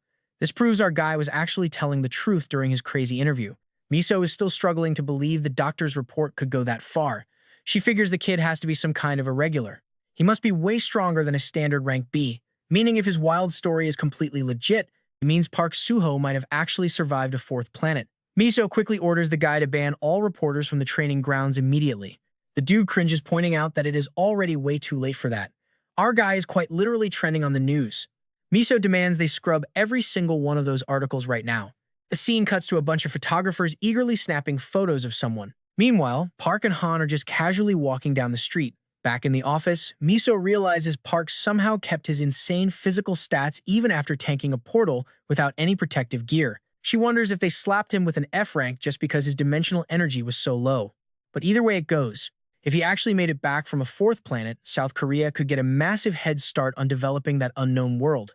Cut to a swarm of reporters trying to breach a building. Up above the test, participants are all grabbing some food. Park and Han are chilling with their meals too. Han is still shook, realizing that not just anyone could one-shot him like that. Catching Han staring a hole through him, Park asks what is up, and if he's already done eating. Han brushes it off, asking if Park needs a drink, offering to fetch him some water. Honestly, just watching this builder devour his food, Han can tell the guy is built different. Because of that, he's absolutely convinced Park is going to be a huge deal later on. Time passes and Park looks like he's about to pass out. Han points out all the empty lockers, guessing the rest of the group totally bombed the test. With a squad this small, they are probably in for a really rough time. Park asks why he thinks they are screwed. Han explains that the next phase involves dungeon raids. Teams with more members always have it way easier, while small squads usually get wrecked. But Park tells him to chill out, they literally do not need anyone else. Han is totally caught off guard, thinking this guy is just insanely confident. Still, dungeons are no joke. There is way too much unpredictable RNG, so having more players with different classes is just common sense. Park tells him again, seriously, stop worrying about it. And more importantly, he asks what Han was doing with his phone earlier. The kid casually drops that he was actually live streaming everything. Han brings up YouTube, asking if Park seriously has no clue. Did this dude literally live in a cave? Park straight up says yeah, because he basically did. Whipping out his phone, Han tells him this app is called YouTube, and he immediately starts flexing all its sick features. Shortly after, Park just tells him he is a genuinely good dude. Once they finally step outside, Han realizes something wild. His new partner totally has the juice to become the absolute biggest star on YouTube. Plus, the guy is an absolute beast with a crazy shredded build. He literally just made headlines for smashing a world record. If Park streams his insane combat skills and dungeon raids, it is only a matter of time before every major guild is begging to recruit him. Then Park completely flips the script. He likes Han and asks him to join his clan. Han is totally caught off guard. Wait, is Park actually trying to start his own clan? Doesn't he want to just join a massive guild? But the young man shoots that down instantly, not his vibe. Han's brain starts going into overdrive. Imagine the views if he vlogs the clan's origin story alongside the absolute most goated recruit of the year. Now watch the scene cuts right to Han totally crashing to the floor. Boxing was the one thing keeping him sane through a completely garbage childhood. Even with constant losses, he kept grinding until he secured a pro license. He always stayed hyped for the future, but a massive disaster completely wrecked all his dreams. But you gotta survive somehow, right? That is exactly how he pivoted to the YouTube grind. Back in the present, Han realizes this right here is his golden ticket. He can barely process that an opportunity this sick just dropped in his lap. He tells Park he is down to do literally anything. Park smiles at that energy. He likes him even more now, reminding Han to hold up his end of the streaming deal. With actual tears streaming down his face, Han swears he never backs out of a promise. Park just stares at him. Why is he suddenly crying? Han brushes it off as nothing. Then he drops a reality check. Does Park know they need at least 3 people to make this clan official? Shocker, Park had absolutely zero clue about that rule. Just then, a total random walks in. Han is instantly confused. What is a monk doing hanging out in here? The guy introduces himself as Myungjin, saying he just got assigned to Team 15. Right on cue, an alarm blares. The intercom orders all candidates to gear up immediately. Everyone needs to hit the 3rd floor conference room in exactly 30 minutes. Both Park and Han look at each other, totally stunned. Are they seriously expected to put on their combat suits in the middle of the night? Weren't the dungeon raids scheduled for tomorrow? Myungjin explains the Reapers are notoriously unhinged. They love dropping surprise night raids on people without any warning at all. Han thinks this is completely insane. Zero heads up is just brutal. The scene jumps to the main hall packed with students. The instructor announces this exact dungeon run is part of their final test. They are heading to Sector 5 in Seoul, heavily guarded by the Phoenix Guild. Because of that Tier 1 security, it is a Level 1 zone with 250 doors. Park tilts his head. What exactly does being under guild protection even mean? Han is just flabbergasted. It is actually wild how clueless this dude is. See, with portals spawning everywhere, the government got overwhelmed. So they started outsourcing hiring private mercenary clans to lock down the 12 different sectors. And the moment the government officially signs a clan, they get upgraded to a guild. In exchange for keeping things safe, those guilds get exclusive farming rights to all the dimensional energy inside. Park sums it up, so it is basically a tax-free hunting ground for them. Han nods, confirming that is exactly how the system works. Park originally wanted a clan just to vibe and hunt with a pack again. But wait now, he realizes he could literally own private land. Han agrees it is a massive flex. Owning a personal dungeon means zero entrance fees, straight up unlimited free farming. Park instantly declares that becoming a guild is their new endgame, but Han brings him back to reality. Shouldn't they try passing the mercenary exam first? Is he trolling? Shortly after, the instructor pulls up an image of the Sector 5 portal, dropping a bomb. That specific dungeon is breaking in exactly 15 days. Luckily, it is a maze-type layout. That means bottom-tier difficulty and way fewer monsters than normal spawns. Kind of a loss for loot since these weak mobs drop barely any dimensional energy. But anyway, that wraps up the main briefing for their first real mission. Han starts stressing out, and honestly, same. The low-level monsters might not even be the danger here. If they mess around and get lost, they could soft-lock themselves inside the maze forever. Having someone with a tracking skill would basically be a cheat code to solve half their problems. Then Park casually drops that he already has one. Han's jaw practically hits the floor. Wait, did he seriously learn a tracker skill before even taking the exam? Because those skills are crazy expensive. Han figures Park is some rich kid who never had to touch grass, totally born with a silver spoon. Meanwhile, the monk is just chilling right next to Park. Curious, Han asks what his awakened abilities actually are. The guy stays completely dead silent, leaving them super confused. Then he pulls out some random tool. We cut to a flashback of the monk. A whole mob of monsters is swarming his place, charging straight at him and absolutely wrecking the house in the process. Right after that, another monk swings the door open, telling them to keep the noise down. Myungjin asks what he is even doing awake at this crazy hour of the night. The guy demands they take the priest and evacuate the entire area right away. A monster suddenly drops in right behind him, but he totally curb stomps it. Back in the present, the monk is looking completely scared out of his mind. Han asks why he is tripping out. The supervisor replies that from this point forward, they are heading straight to the marked target, so they have to raid the dungeon as a supervised squad. He really hopes everybody passes this test with 0 fails. A minute later, the whole squad is heading straight toward the portal. The soldiers tell everyone to hop off the bus and check if they are ready. Once inside, they have to act like total ghosts and stick to the original agreement. Han points out his squad only has 3 members. He asks if the supervisor will actually save them if things get sketchy. But the guy totally ghosts him, just telling them to hustle. Park asks Han why he is sweating so hard. He wonders if they can actually use their own personal weapons in here. The soldier gives them the green light. Surprised, Han wonders if that monk packed a dimensional material weapon for this crazy mercenary exam. Meanwhile, all the other teams are finishing up loading into the portal. The soldier finally tells their squad to enter. Team 15 steps through the gate.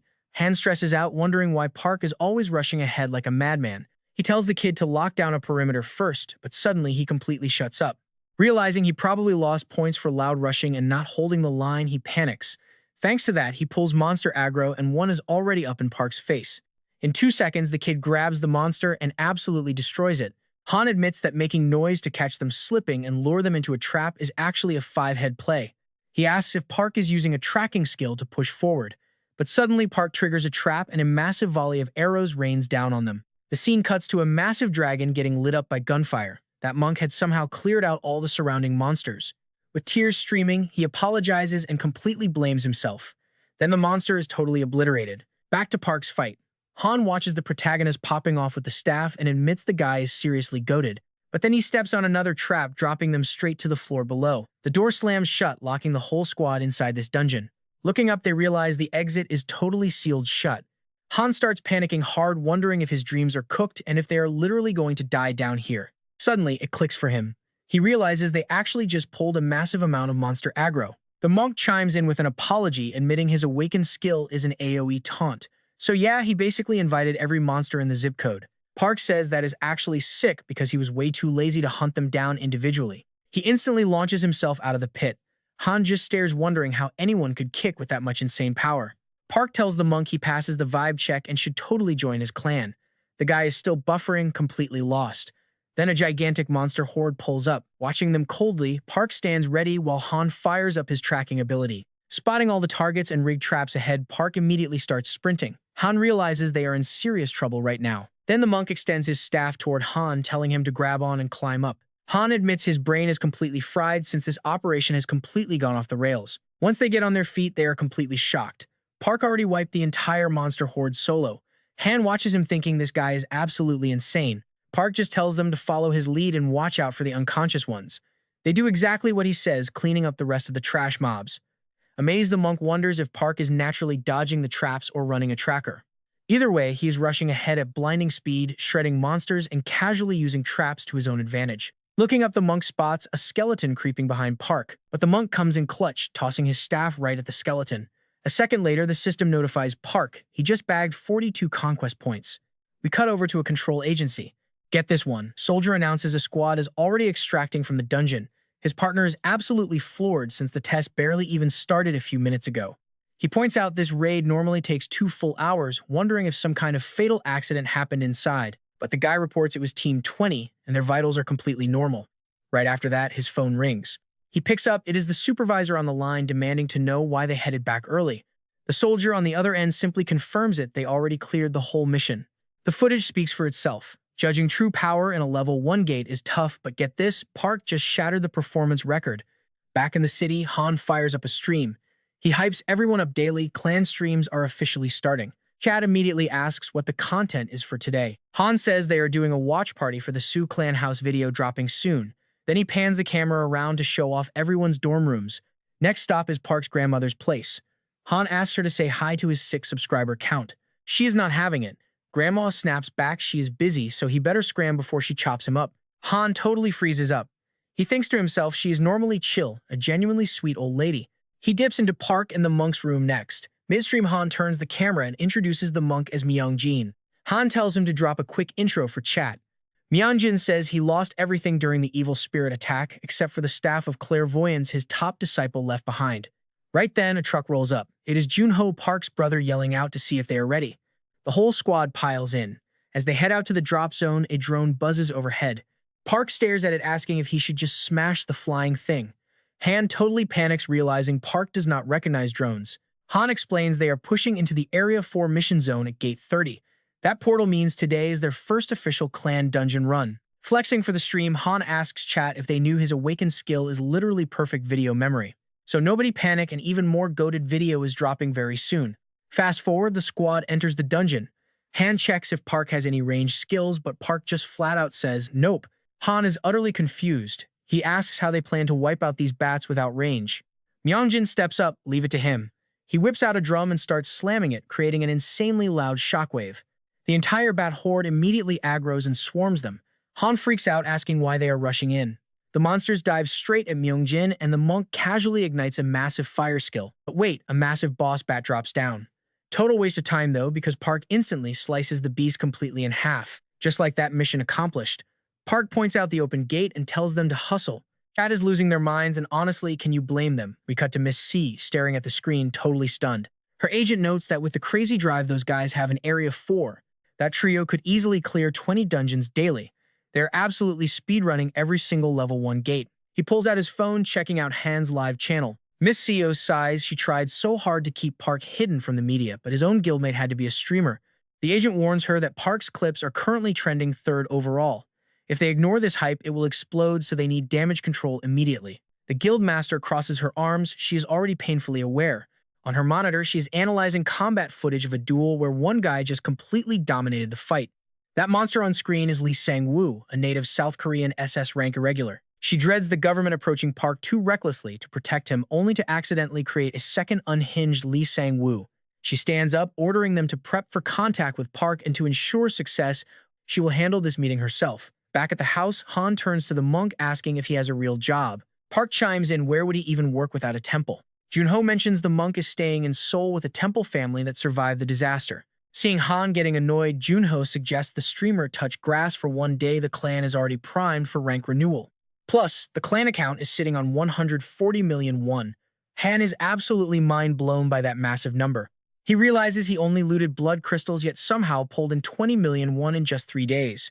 Park stays completely quiet while Han loses it, screaming that with numbers like this, they will farm endless donations. Park is just doing math in his head, over 3,000 conquest points banked.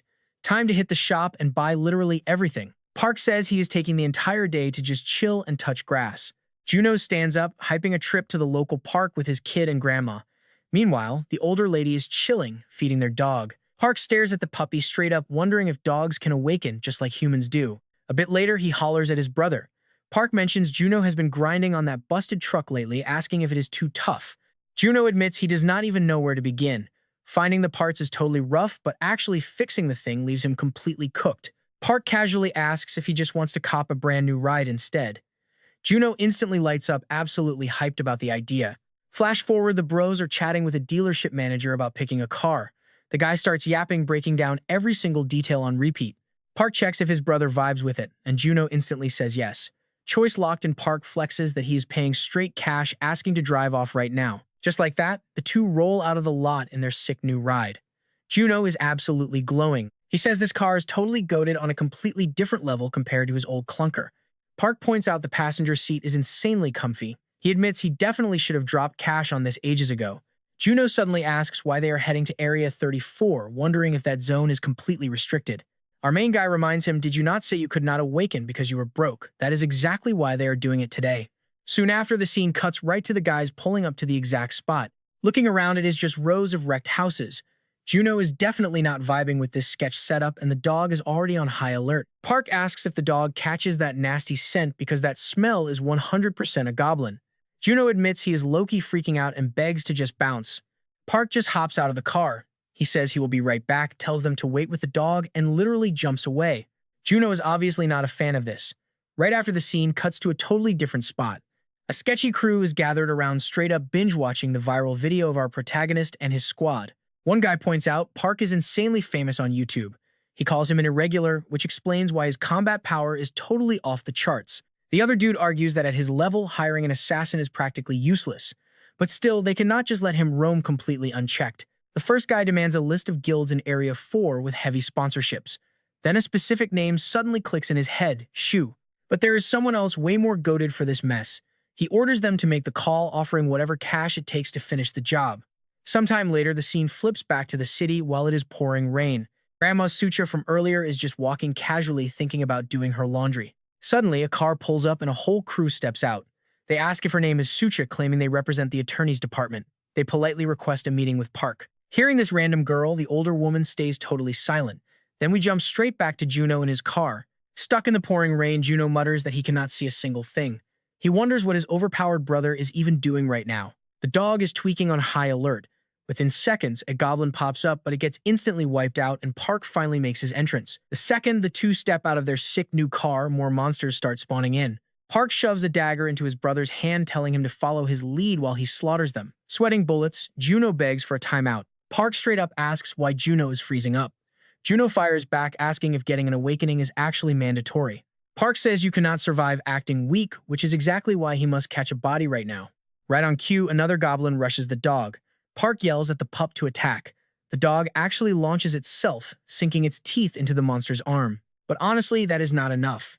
Park says the puppy is way too young. If that goblin does not get nerfed, the dog is literally cooked. He orders Juno to step up and finish the goblin off. But Juno is still locked in pure panic mode. Meanwhile, the puppy is seconds away from becoming goblin snacks. Suddenly, Juno snaps out of it and charges the monster. He manages a clean stab, saving the dog, but it is not over. Park yells at him to keep swinging. Juno goes absolutely wild, spamming attacks. When the dust settles, his hand is completely drenched in monster blood. Seeing Juno completely lose it over the mess, Park coldly orders him to grab the knife again. Juno cries that he seriously cannot do this. Park fires back, "If you do not kill, you will end up dead." The dog starts barking on high alert again. Another goblin drops in. Park orders Juno to shadow him while he clears the mob because time is totally running out. Pushed to the brink, the boy gets a painful flashback of when those bullies used to jump him. Back then, Park had completely ghosted his own brother, leaving him stranded in that mess. But the vibes have shifted now, and Park is doing the absolute most to help his bro. Taking it all in, Juno's face totally shifts. He basically embraces the crazy. Picking up his dagger, he admits it's true, he's literally always been built like this. He rushes the monster effortlessly, slicing it up while yelling at it to just shut up and die. He straight up splits its face in half, spamming attacks while the ugly thing is completely floored. In no time, the fight is over with ketchup-looking blood washing away in the rain. Juno has totally leveled up his mindset, zero fear, just absolute killer eyes. Right on cue, another goblin spawns in. But Juno spots it instantly, parrying the monster's strike. They both hit the dirt, but Juno still claps the beast without breaking a sweat. He bounces back up, totally hyped and thinking this adrenaline rush hits different. Meanwhile, Park is chilling on a rooftop, watching his brother pop off. He's actually shook that Juno earned the butcher title. He thinks his bro evolving is low-key cute, asking if he picked up a slaughterhouse side hustle. Giving him a pure death glare, Juno says no. Park then calls out to him, keeps that edgy stare while walking over. Up on Park's rooftop, a whole bunch of monster bodies are just lined up. Park says he needs to touch grass up there. Now watch, we cut over to the Awakened Association. Juno and his brother walk in absolutely drenched in red ketchup. The receptionist is totally shook, wondering what went down. Park casually drops that he finally awakened. The girl begs them to go wash off and get checked for any weird dungeon diseases. After that, they can hit up the dimensional energy testing room up on the 3rd floor. Heading up the stairs, Juno asks what the deal is with that energy meter thing. Park explains it checks your dimensional energy level. You basically need a score over 100 just to bag that basic F-rank status. He mentions getting a 96 before totally failing, but Juno is super confused about why he passed since the math ain't mathing. Inside the lab, the doc tells Juno to lay down. Looking up, he spots this crazy energy orb floating right above his head. His score pops up as 111. The doc tells him he's good to go, sending him next door to manifest his ability. He then asks if Park is doing it too. Park hops on the machine and looking up his system, warns that something is straight up scanning and saving his personal data. Watch this crazy moment. Acting on pure reflex, he opens his eyes. Boom! 189 flashes on the screen. Park is completely shook. The lady notes his dimensional energy spiked insanely fast, just like the rumors were saying. Park questions if this machine is even accurate, wondering who built the thing. The girl claims some top-tier scientists definitely put it together. A bit later, that same girl drops their final results, and they even score a free cell phone as a welcome gift. Epic loot. Juno is officially goated enough to take the mercenary exam. Juno takes the gear and Park hypes him up, asking if he felt any weird vibes while locked inside that scanner machine. But Juno just shrugs, saying nothing felt sus at all. Park wonders if his bro just lacks sensitivity, then asks what his new ability is. Juno drops the hardest answer, it's literally decapitation. Just then, they bump into Choi's squad. Spotting the captain, Park strolls right over. The dude beside her thinks this guy is asking to be cancelled, but then they realize it's actually Park. Park tells Choi, "My bad for the whole misunderstanding," admitting he still ain't used to chatting with normal, civilized humans yet. But she completely shuts him down, saying they are basically done interacting. Watching Choi bounce, Park goes quiet, deciding she might be captain, but her vibe is totally toxic. We then swap scenes over to the Suho clan's crib. Meanwhile, Miso is chilling beside an older lady sipping some seriously good wine. The grandma loves seeing a girl who can actually drink, sharing that her late husband brewed this stash 10 years ago but died before tasting it. Miso complains that Park is totally lagging, but the dude finally shows up. Juno's kid gets super hyped seeing them walk in. Miso steps up to Park, who asks who she even is. Checking her stats, he sees she's rocking an A rank at level 2. Park asks if she's the raid department captain and wonders why she crashed his spot. Miso says she's here to lock him into a contract. She asks if he knows the official term for a returnee. Park draws a blank, so she calls it human coordinate. She then asks if he popped back onto Earth by stepping through a red portal. She breaks down the lore returning through that gate unlocks specific conditions, meaning the exact same portal is guaranteed to spawn again, and a two-way bridge portal could open up. Hearing this, Park gets lost in thought, realizing this could literally mean he can. He needs to find his friends. Miso drops some lore. Her department thinks this is the new 4th planet. If she is right, South Korea is about to be the only spot on Earth with a portal there. Park asks about the timeline. She tells him it takes at least 99 days to form, so our guy straight up asks, "What do you want from me?" She tells him to stay off the radar until it opens. Completely lost, he asks why. Miso says she doesn't want him becoming the second Lee Dong-gun. Still clueless, Park asks who the heck that even is. She explains the guy is literally the #1 awakened in the world right now, originally from Korea. Back when the Great Disaster started, the government actually locked up Awakeners, claiming it was for national security. But back then, they had zero clue about irregulars. And because they lacked real intel, Sugu had an opening. When he returned as a high ranker, he escaped easily. Now Tokyo's 9,000 gates are his fault. Miso asks if Park knows the dimensional industry. If a portal popped up while they were slacking, Korea would take a massive L. Park asks what his reward is if he actually plays along. She says it could literally be anything. He instantly demands a guild promotion and some exclusive territory for the Sura Guild. Meanwhile, Han is just chilling nearby, eavesdropping on everything. Miso jots it down, asking if he wants anything else. Park just wants to know if she has an exact time for these portals. She tells him a top-tier agent specializing in dimensional energy is getting dispatched, and she is absolutely the best they have. Cut to a wild flashback of Park casually saying he wanted to have kids with Choi. Choi asks if he is freaking joking. The other guy watching this train wreck unfold asks why she is getting so triggered. Super irritated, Choi snaps back she really should have thrown Park in jail for pulling that. Miso steps in asking what the vibe is. Choi glares and says she is pissed, so Miso better just leave her alone. Choi asks what Miso wants anyway. Miso just says she needs her for a mission. Flipping through the documents, Choi asks why she got dragged into this specific job. Miso hits her with the fact she is the most goated detection specialist on the team, making her perfect for it. She asks Choi to imagine a random portal opening right downtown, especially when they have zero clue what insane planet it connects to. Choi deadpans that it would literally be hell on Earth. Miso orders her to grab Park and bounce the second she spots a dimensional breach. Until then, she's stuck to him like glue. Miso checks if she understands, then heads out.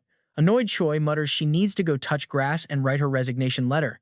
We cut to the house. Choi asks why Park is so hyped, and Han explains they finally passed their clan promotion test. Plus, starting today, they are officially cleared to binge-run dungeons up to level 2. Park agrees that is absolutely sick news.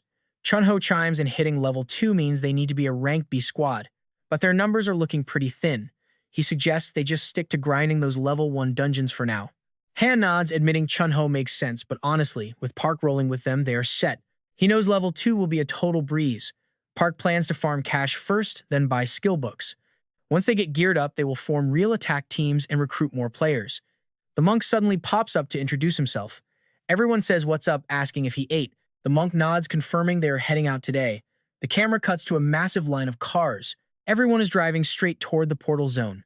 Over on the side, some guy notices Park's squad and walks right up to them. He says it has been a minute, asking where the rest of their old crew went, but his face totally drops. Park looks confused. The guy claims his friends are fine, but Park asks why they joined a raid group. Right then, his new team yells that it is time to move, so the guy quickly excuses himself. Monk asks who that was.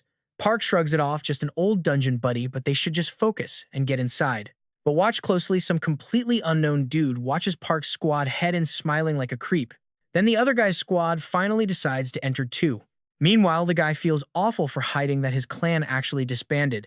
His so-called companions totally bailed, using medical leave as a fake excuse. It is a classic tragedy. Core members ditch and the whole guild crumbles. Zero-level clans are super easy to make, but they die fast. The pure stress of a kill or be killed environment always pushes people past the absolute point of no return. So mercenaries without a home just slap together random raid groups to survive the dungeons. He knew at least one of these guys was destined to be his goated comrade, and for that exact reason, he is starting fresh. The scene cuts to Choi whipping her motorcycle down the street. She says she is heading to Suho's clan office right now. They have been speedrunning dungeons all morning, so Miso just says she will drop the location pin. Meanwhile, back in the dungeon, Suho and his crew are absolutely wiping the floor with everything. Han gets completely hyped, yelling that his new skillbook move is sick. Junho is sweating hard, desperately swinging at the mobs. A monster sneaks up behind him, but Junho catches on quick and completely wrecks it. Han is shook when he catches Junho actually smiling after that kill. Up top, Park watches them flex casually, noting that those 3 alone are totally enough. A flash lights up the trees, revealing some random hunter running for his absolute life from the monster horde. His teammate drops in to help him out.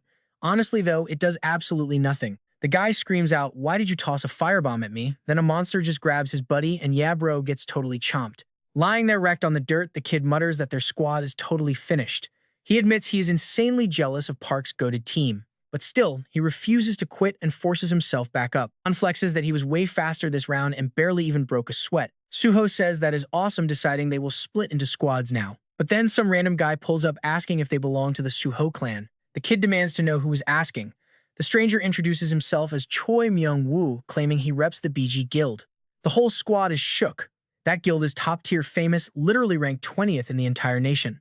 Myung-woo says running into the Suho clan out here is just a crazy coincidence, so he wants to hook them up with a gift. He heard they leveled up, so he is offering a free pass to a level 2 dungeon. Han gets hyped because those tickets cost a massive 10 million won. Myung-woo asks if the squad wants to just dive in right now. But someone speaks up, shouldn't they gear up before hitting a level 2 zone? He tells them to chill, saying the strats are already planned and the gear is on the house. Han tells Suho that with this much carry they are golden. But Suho orders the crew to hit a level 1 dungeon and practice teamwork. He says he will solo the level 2 one himself. Watch this guy's face. Myung-woo smiles like a total villain when Suho's group actually listens. Myung-woo tells our boy to hop in his ride. Cruising over to the spot, he drops that they are taking Portal 47. Suho mentions he does not see any mercenaries. The guy claims the portal just spawned. He says he already did the boring paperwork, so Suho can just walk right in. He adds they would love it if the Suho clan kept using their gates. Suho just shrugs, saying he prefers whatever portal is closest. Stepping out of the whip, someone gives Myung-woo the signal that everything is prepped. A soldier tosses him the dungeon strat notes and a survival bag. Before stepping through, Suho looks back, "Let us grab food when I clear this."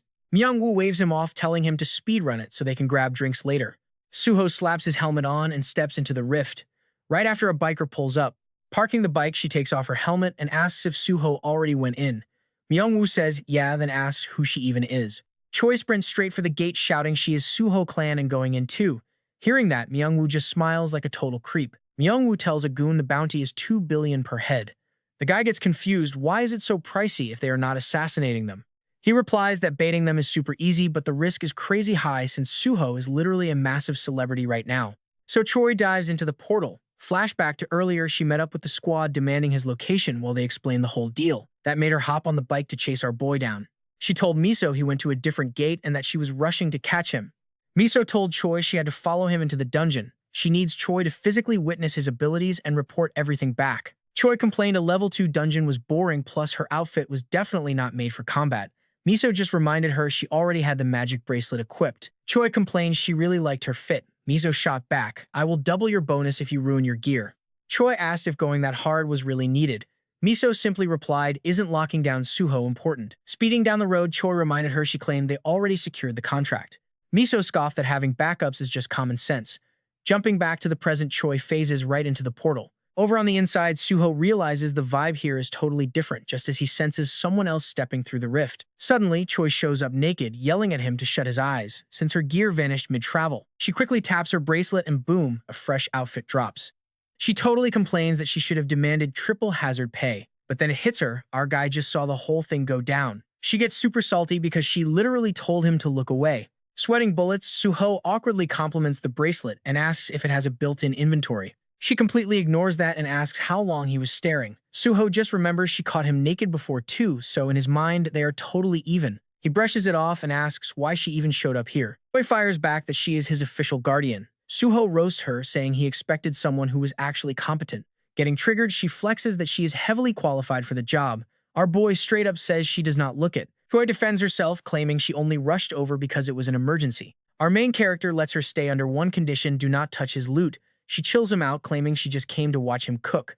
Then she notices the welcome party is already here. Now pay attention, things get wild. They look up and spot an absolutely massive mob waiting for them. Choi says he is crazy lucky to hit the dungeon boss on spawn. Suho corrects her, there are actually 4 of them. That completely throws her off. 3 more huge shadows roll up on them. She panics, saying this is totally broken for a level 2 zone. Our guy just casually drops that this is no level 2 dungeon. He asks if she seriously missed the vibe check at the gate. Choi admits her bracelet barrier completely blocked out the area scanner. Pushing toward the mob, Suho tells her to stay back. Seconds later, an absolutely massive explosion goes off. She is totally shook by his insane speed. Our guy just literally headbutts a massive orc, sending it flying across the map. Right after, he snatches the monster's own axe mid-air and clean cuts its head off. A second orc pushes, but Suho instantly chunks the axe right into its skull. Kiting the third monster, he swings onto a vine, completely breaking its line of sight. While the tank is confused, our boy drops right onto it. Outside, Mangu's on a call bragging that they can cash out now. He guarantees even an S-rank could never survive that trap. Back inside, Suho completely caves the monster's head in. Choi is literally left staring, totally mind blown. The last orc steps up. Suho just smirks, asking why dungeon levels even matter when his only strategy is to literally wipe the floor with them. He flawlessly dodges the heavy swing and lands an absolutely sick precision kick. The knockback launches the orc straight into a tree branch, instantly bagging him 32 conquest points. Our guy calls this place an absolute goldmine. He turns and tells Choi to stop going away from keyboard and help him farm the drops. She realizes that even as an irregular, his actual experience points are basically F-rank garbage. Yet she does not see a single drop of hesitation in his brutal combat style, making her honestly wonder if this guy is just a straight-up psychopath. Then she activates her search skill to sweep up the loot. Suho gets hyped over how massive the blood crystals are, but Choi warns him that they really need to stop farming right now. Suho asks what her problem is. She explains that despite wiping 4 elite orcs, the exit gate is still locked tight and their loot bag is literally full of rocks. Our protagonist just shrugs, saying those rocks will work perfectly for holding blood crystals.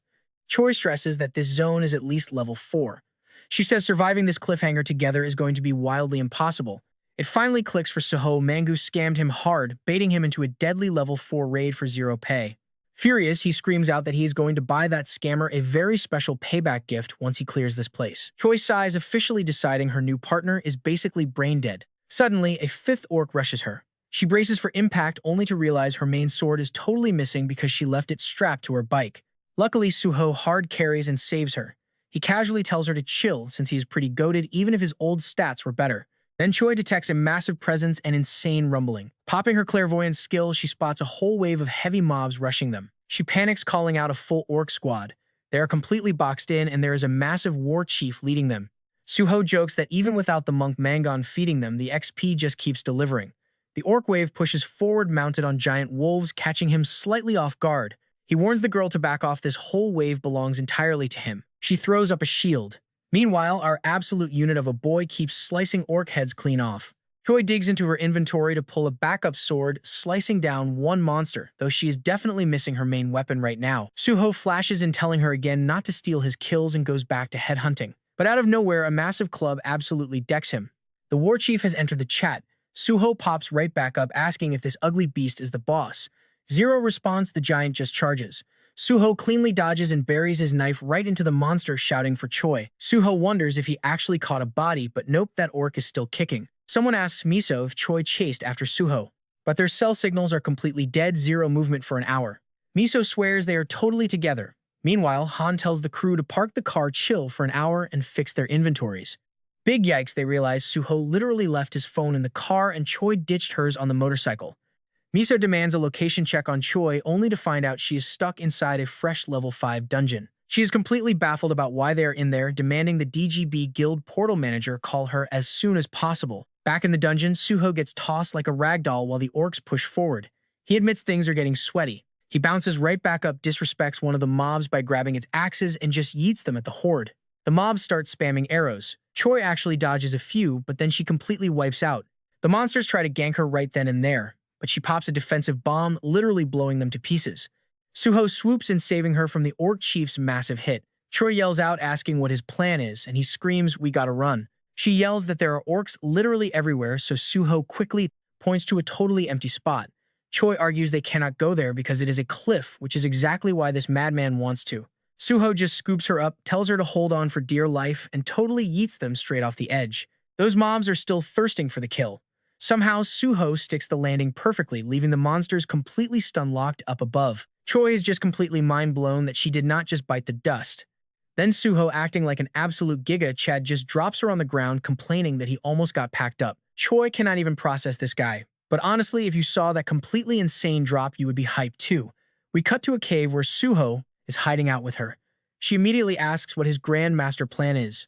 He says he just needs to pack up 4 more orc warriors to level up, then they go on the offensive. Choi points out that leveling up only raises base stats. It does not magically make you goated instantly. But Suho smirks and says that for him, it literally removes his level caps. He gets ridiculously overpowered with every single level. Sometime later, we cut to 2 ambulances speeding toward the scene. The portal where our boy is trapped is totally swarmed with people. A reporter is live streaming the whole messy situation. Meanwhile, Han and his crew are stressing out. The news anchors drop a bomb. The main suspect, Kim Man, claims Suho and Choi willingly walked into that dungeon together. But after his cap is called out, this army headquarters guy completely folds and confesses to everything. The paparazzi mob him, shoving mics in his face to ask what Suho's final words were before going in. The guy watching this broadcast is tilted. He had zero clue a heavy hitter like Choi was from the department. While everyone is praying they make it back, the media assumes Suho is just some random refugee from another planet. Then we cut to Miso going off on the director, demanding to know why he is not sending a rescue squad. The director shoots her down. The culprit is already caught, and although the head of Dragon Loan ghosted them, there is a huge bounty on him. Miso calls him out for doing the bare minimum. This is a brutal level 5 dungeon, and she asks if he seriously thinks one single guy pulled this off. The director asks if she really expects them to raid a level 5 guild over this. Miso claps back that the situation is plenty suspicious enough to investigate. He argues Suho is supposedly just some random refugee from a foreign planet. Honestly, the kid might just be a dungeon refugee, making him nobody important. The reporter on TV keeps yapping, stating that recently, gang-related dungeon crimes have totally skyrocketed. Because of this massive spike, people are heavy criticizing the big guilds and demanding they actually manage these dungeons properly. The director claims they are dropping press releases to pressure the guild, hoping a PR nightmare will force them to clean up their act. Miso is literally in tears, now completely devastated because she is the one who originally sent Choi into that meat grinder. The director asks if she thinks he is totally heartless, but his hands are tied right now. His excuses mean absolutely nothing to her, and she is drowning in guilt. Now get ready for this. We finally cut back to Suho. A random orc is just patrolling when it gets jump scared by some unknown creature. The mob immediately tries to snatch it, but the creature flawlessly dodges and charges right back at it. The orc spams a bunch of attacks, but literally nothing connects. Out of nowhere, somebody drops in from above, completely one-shotting the orc. The system instantly pings. Suho just scored 32 slick conquest points. Plus, our boy was just 3 points away from a sweet level up. Meanwhile, Choi used her clairvoyant skills and spotted another orc about 100 meters out. In a flash, Park leaped and straight up teleported behind the monster. But the beast totally spotted him and Choi tried screaming that it was a massive trap. Too late though, because Park walked right into it, collapsing to the ground, looking super injured. Right after the orcs gave some weird signal, and a whole squad of monsters suddenly surrounded Choi. She rushed over begging him to get on his feet. Park snapped awake realizing they were completely boxed in by monsters. He was shook, realizing he really just fell for a trap and wondering how things went completely sideways. His vision blurred and his energy hit rock bottom. But zero chance he was giving up now. He had survived way worse than this garbage. Then Choi just started yeeting bombs at the horde, wiping out a huge chunk of them instantly. Catching a lucky break, Park pushed himself up and clutched his dagger tight. He actually clapped a few more, thinking he just needed one single kill to level up. But then another monster landed a totally fatal blow on him. Over on the sidelines, Choi was laying low, pointing out the orc was super chunky. A second later, Park got totally yeeted toward another monster, sending them both crashing down hard. His axe went flying straight out of his grip, landing perfectly on that ugly monster head. The system chimed in 1,075 conquest points, stacked up asking to unlock the beast transform ability. Park just stared in total silence. At the same time, the giant orc lumbered straight toward Choi, who admitted she was too gassed to even stand up. The scene then cuts back to the clan house of Park, where an old lady called the family dog for dinner. She complained they had been missing for 2 whole days. But do not blink now, we snap right back to the intense battle against that massive orc. Right then, Park activated his new beast transformation. Back home, the dog looked super weird with this crazy energy sphere glowing around its whole body. Totally shocked, the old lady asked what in the world was happening. Then the camera whips back to our boy. A sick black aura swallowed his body, straight up mutating him. He even popped out claws, completely ditching his normal human look. Just then, Choi took a brutal hit from the monster, her health bar basically hitting 0. But then Park, looking goated in full wolf form, pulled up on the orc and snatched its head. Choi was absolutely shook, wondering if she was actually looking at a werewolf. Right then, Wolf Park started spamming a crazy combo on the monster. He straight up chomped its neck, and the system pinged 45 conquest points safely secured in the bag. With that, the fight was officially wrapped. Choi stared in total disbelief, asking if that beast was actually Park Suho. The guy literally just barked back at her, basically confirming it. Mind blown, she asked if he was a dog or an actual wolf. We then cut to the news reporters saying it had been 3 straight days since the squad went completely off the grid. Radio silence since they stepped inside. Now pay attention here, a reporter asked the director to drop some actual lore on this dungeon for the viewers. The director replied flat out it was a level 5 death trap known as Orc Castle. They usually recommend pulling up with at least a 30-player raid group, all rank B or higher. Back to the dogs still glowing inside that insane energy sphere. The old lady was totally lost, trying to figure out what kind of crazy magic she was looking at. At the exact same time, we jump back to Choi, who was looking absolutely stunned. Park actually shifted back to human form, flexing that he could fuse with his tamed beast. Glancing over, Park asked the girl what on earth she was up to. He figured they should farm all the loot they could to cook up and eat later. But she totally killed the vibe, saying it was pointless since this place was her literal grave. Park was just confused, totally not tracking her logic. Turns out, even though they just clapped the orc war chief, the exit door was still totally locked. Choi told him to do the math. They were probably soft-locked here forever. Park finally caught on, asking if she meant that was not the actual boss. Nodding back, she confirmed a seriously busted monster was still lurking around. Park asked what kind of monster could make her doom scroll her own life before even fighting it. Then Choi started dropping the lore from 3 years ago. Back then, right after hitting rank B, the guild sent 20 fighters and 10 rank A heavy hitters on a mission straight into this level 5 dungeon.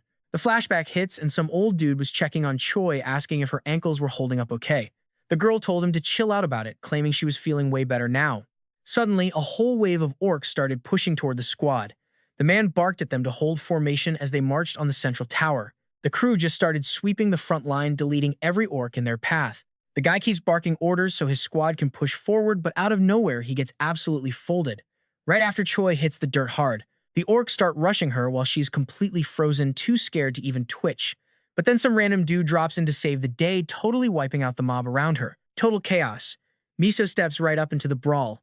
She tells them to clear a path and smash the nearby monsters, yelling at Choi and the guy to fall back immediately. Immediately, the guy grabs Choi by the hand and says they need to dip fast.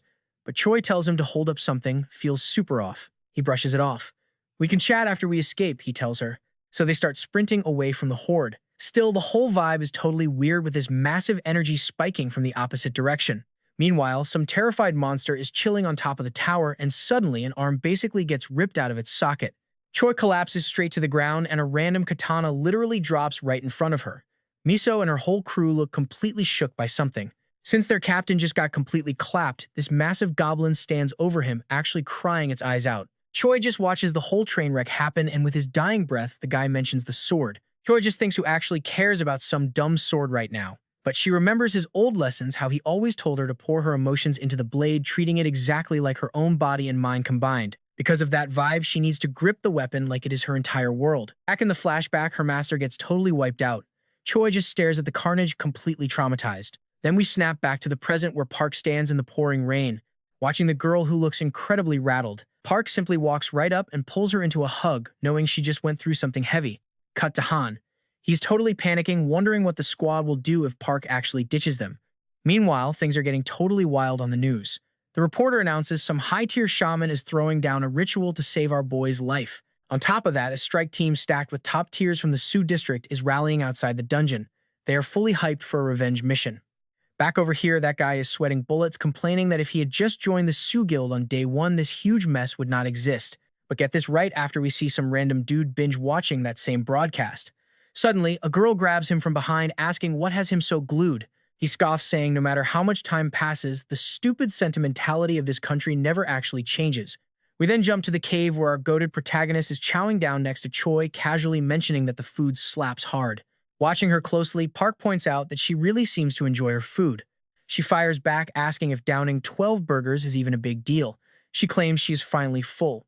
Park looks confused and asks why, flexing that he is already on burger 22, right after the girl sincerely thanks him for absolutely everything. Suddenly, a weird light starts glowing all over the cave. Park asks if she used that specific sword to pack up the Orc Lord, but Choi says no. She admits she passed out immediately, and when she woke up, she was chilling in a hospital bed right next to Miso. Miso apparently grabbed their master's sword, and two high-rank mercenaries literally had to sacrifice themselves just to barely finish off that massive beast. Park perks up, asking if she means there is an actual Orc Lord hanging around this area, questioning exactly where it is. Choi guesses it belongs in an orc castle, but mentions there is absolutely zero sign of anything like that within a 1-kilometer radius. Right on cue, that little spirit from earlier pops up at the cave entrance. Choi explains that usually Warchief monsters camp out in 4 small towers, and the main boss sits right in the dead center. Then the tiny spirit floats over to Park, holding what looks like a major clue. Park realizes the spirit just found the literal castle. He jumps up totally hyped and says they need to move immediately. Choi asks if he even has a plan. Our guy just shrugs and says they will simply walk up and obliterate him. Choi is completely dumbfounded, admitting she wants to smack him, but honestly cannot think of a single better strategy. Now watch closely because things get real. We pan over to the actual orc castle, and those massive gates are already grinding open. A whole pack of monsters riding giant wolves starts marching out. Then Park randomly rolls up, literally giving Choi a piggyback ride into battle. As they charge the front door, the guards spot them and completely block their path. Choi clocks the danger right away, yelling that the riders are hard on their tail and they need to step on the gas. The mob readies their bows, but Choi throws up a sick magic shield to tank the arrows. They vault straight onto the bridge, barely dodging the ambush and escaping. Boom! Choi tosses a bomb, setting off a massive explosion to cover their insane escape. She tells Park to rush the dead center to pull aggro from all the guards. Glancing up, she spots another wave of ugly mobs diving straight at them. Suddenly, she gets snatched and starts plummeting toward the dirt, but she just yells out, "Do not worry about me, keep pushing forward."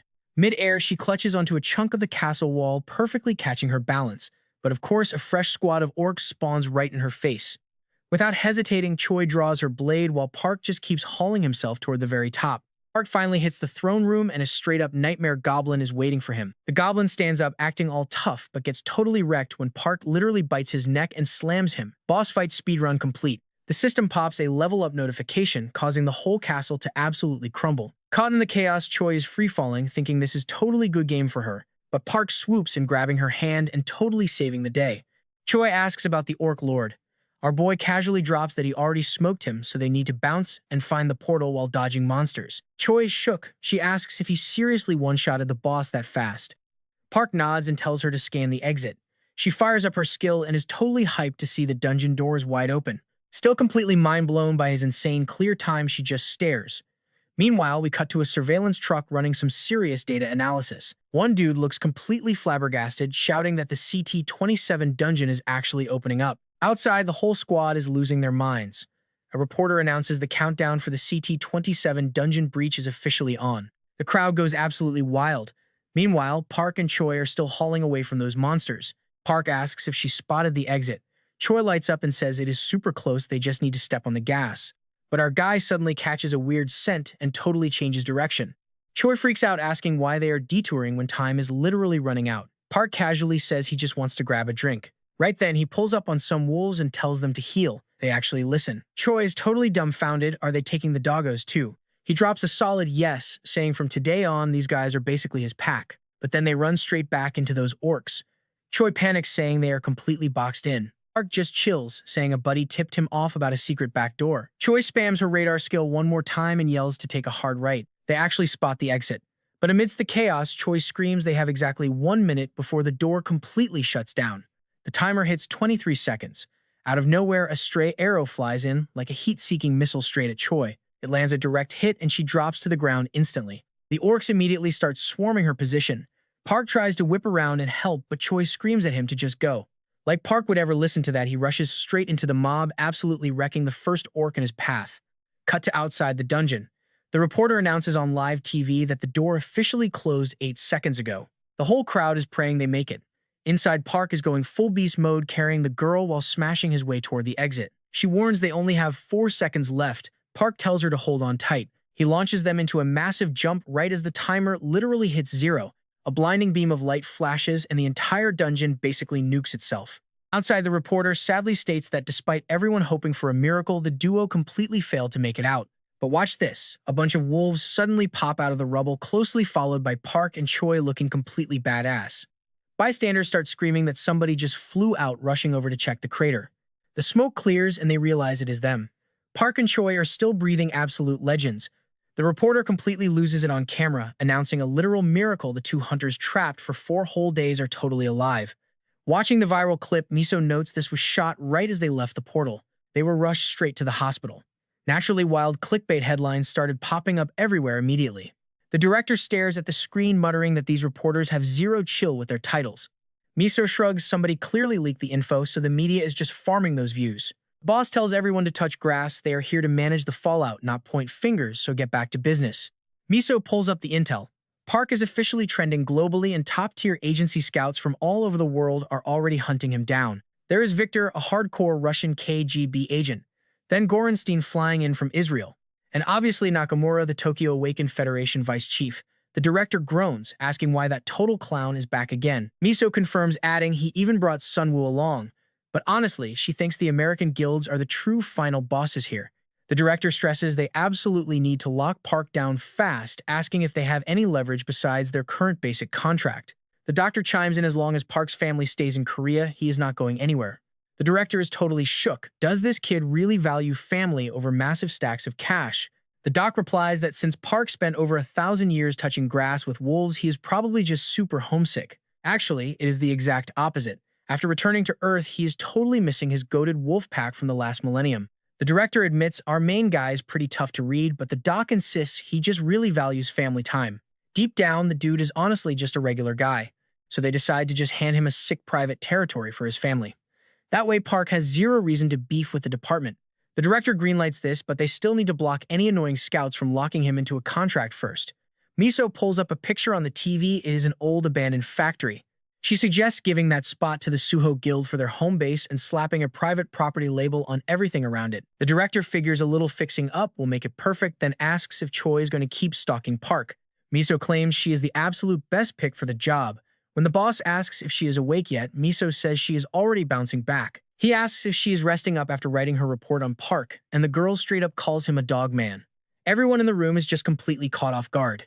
The director tells her to spill the tea, but wait for it, we suddenly cut to a massive arena with an announcer hyping up a global audience. It is the biggest tournament ever to crown the absolute strongest, and the grand finale is finally here. The crowd is absolutely losing it as a mysterious silhouette steps out. The announcer introduces this absolute legend, the current ranked #1 defending his title for the 21st time. With 0 losses across 45 straight matches, he is literally the strongest creature in planetary history, and everyone's biggest hope in these dark times. His name is Okita Hero, and honestly, his sword is leaking this insanely dark aura. Some woman is watching from the VIP seats. Hero drops down into the arena right as the next challenger gets their hype intro. The S-rank human weapon and the biggest rising star of this generation. 13 wins, 0 losses, give it up for Michael. Michael leaps right into the ring and blitzes Hero, shouting that the champion's era is officially over. He throws a wild haymaker, but the kid dodges easily. Michael keeps spamming attacks until Hero finally decides to clap back, landing a super clean combo right on Michael's face. The hit completely shatters Michael's armor, but he just pulls a freaky sword straight out of his arm. Hero sidesteps it though and smacks Michael all over again. Still not enough because Michael totally just chained Hero up, looking super smug about finally trapping the kid. He goes right back to attacking. But honestly, watch this flex. Hero just calmly lets Michael know he is actually already dead. Suddenly, blood just erupts straight out of Michael's mouth, leaving the entire stadium absolutely shook at what they are seeing. A few seconds later, Michael completely faceplants into the dirt. The announcer is totally losing his mind, asking how a guy on such a crazy winning streak just got one tap so easily. Medics rush in to try and patch him up, but the dude is out cold. While the announcer keeps yelling, the referee officially calls it. Michael cannot fight anymore, meaning Hero successfully defends his title for the 22nd time. Right after Hero walks out of the arena, another guy asks Hero if he used some sick new skill, and Hero shrugs, saying he literally just tossed his sword aura at the dude and let it do its thing. He tells everyone great job and says they should all grab drinks later. A second later, he pushes the door open and instantly, the VIP girl from earlier hugs him, asking if he accidentally unalived the poor guy. Hero casually replies that since Michael is destined to become a future supervillain, he probably should have. She just sighs and tells him not to try solo carrying every single problem. Hero asks if anything weird went down today. She mentions a quick phone call from the department, but nothing too crazy. The director apparently told her to stay safe out there, so she says they should pack up and bounce since everyone is waiting. We then cut back to that same guy from earlier just binge-watching the fight on TV. The girl then casually brings up how she heard the guy trapped in that level 5 dungeon totally managed to escape, which completely catches Hero off guard. She says the internet is hyping him up as the second Suho of Korea, and the expectations are honestly insane right now. Plus, rumor has it the Defense Department is super obsessed with him. Hero asks who this mystery guy even is. She says his name is Park, asking if Hero remembers the crazy news story about the dude stuck in a level 5 dungeon. She pulls up Park's stats on her phone to show him. Hero just shrugs, never seen the guy in his life. He starts wondering if the guy had not actually awakened as a swordsman. I mean, it has been a whole year since one even popped up. The girl claps back that rumor has it he's actually a druid, and if he really did drop in from a 4th planet, Earth might just link up with it. Even as a low-tier E rank that is still absolutely goated, Hero just smirks right after, thinking that is straight up impossible. He casually drops that he is on his 25th timeline progression. The dude has been grinding this exact same loop for 500 years. So obviously he already knows every single Awakened player who goes viral later on, plus he practically has the wiki for all major future events memorized. But Park is totally missing from that roster. Across 5 centuries, nobody named Park Suho ever made waves, let alone some wild returnee from a 4th planet. The plot barely ever shifts based on his actions. That is the whole reason this timeline plays out this way. Give it 5 years, no new planet ever spawns here. Then the woman asks if they should just recruit the main character and get him on their squad. But Hero shoots back that he really does not know how to handle that. She points out the guy is literally trending #1 across Korea. Hero says to just chill and wait because the apocalypse is about to drop real soon. And those major cities, basically the final strongholds for anyone surviving this cataclysm, are going to get completely wiped out one by one. Massive dungeon breaks will flood the entire continent with endless waves of sick monsters. Monsters end up totally owning the skies while death sweeps across the land. Everyone just starts packing up and fleeing. During that massive war, everything just gets erased. Meanwhile, the top tiers rising from random awakened agents and wanderers basically become their absolute last hope, which is exactly why Hero set up his main base in Japan even after getting cancelled as a total traitor. But if he clears the dungeons over there, teaming up with the high-stat players flexing their skills, that spot turns into the absolute safest hub for survivors.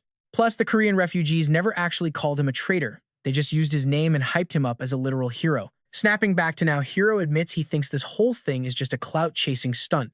Honestly, it could be totally fake. and if Park somehow survives the endgame, hitting it is way too late to recruit him anyway. So they decide to just sit back and watch. But check this out, we jump straight over to the hospital. Miso walks right into Choi's room. She asks if it hurts at all, and Choi totally admits that it does. Miso just flops onto the bed, joking that she does not look like she is suffering. But Choi keeps insisting she is actually hurting. Miso spills some hospital tea about a masked dude showing up nightly and dipping at dawn, asking if it is Park. Choi just ignores her, binge reading some ebook. She asks if Miso grabbed the stuff she ordered. Miso says she is super lucky, bringing exactly what she wanted along with some serious snacks. A bit later, Choi finishes eating. Miso tells her to get back to the grind, asking why she is still just rotting in bed. Choi mumbles that she is just gonna nap for 1 hour, but Miso shuts that down real quick, saying absolutely not. Right after that, we cut over to CIA headquarters. A few agents are glued to the latest broadcast about Hiro. One guy says it does not matter who it was that was still Michael. Crazy to think he got clapped that fast. Another agent mentions Hiro is just endlessly leveling up. At this pace, an SS rank is dropping soon. He wonders where Park Suho even vanished to. Except Park has not really gone off the grid at all since their own field agents just snapped these recent photos. The guy looking at the intel is totally lost. He asks if they are seriously at Seoul Station, wondering what on earth the kid is doing there. His partner replies that Park has been grinding around that exact location a lot lately. He jokes that maybe Park is out there touching grass and talking to pigeons, saying it totally looks like the dude just got dumped hard. He brags he could introduce him to some top-tier girls because they absolutely cannot let anyone poach their main guy, no matter what goes down. He then drops that his elite agents are shipping out of Korea this morning, leaving the other dude completely shook. Then the agent points out that the flight paths are looking pretty sketchy right now. The guy asks what the deal is. Now watch how crazy this gets. We cut to a jetpack with people where one girl is just staring outside. She mentions this super pretty bird flying right outside, making her mom lean over to check it out. But she completely freezes in pure panic. A massive monster is cruising right overhead. Turns out the dragon is a lot smaller than it first looked, but it is still enough to completely freak everyone out. The passengers on the plane are absolutely losing it. They start low-key panicking that the beast is tracking their jet, guessing it might actually be a wyvern. But a guy nearby says it is just a juvenile, so they are probably safe. He questions why a mob like that is even roaming this zone, guessing a random dungeon must have spawned somewhere close. Then he gets hit with a massive reality check because a full-grown giant wyvern swoops over the plane.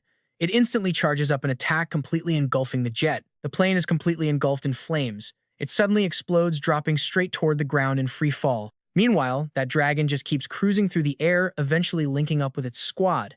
Cut to 2 cars driving down. Han points out the whole country has basically lost the plot, mentioning they are almost at the drop zone.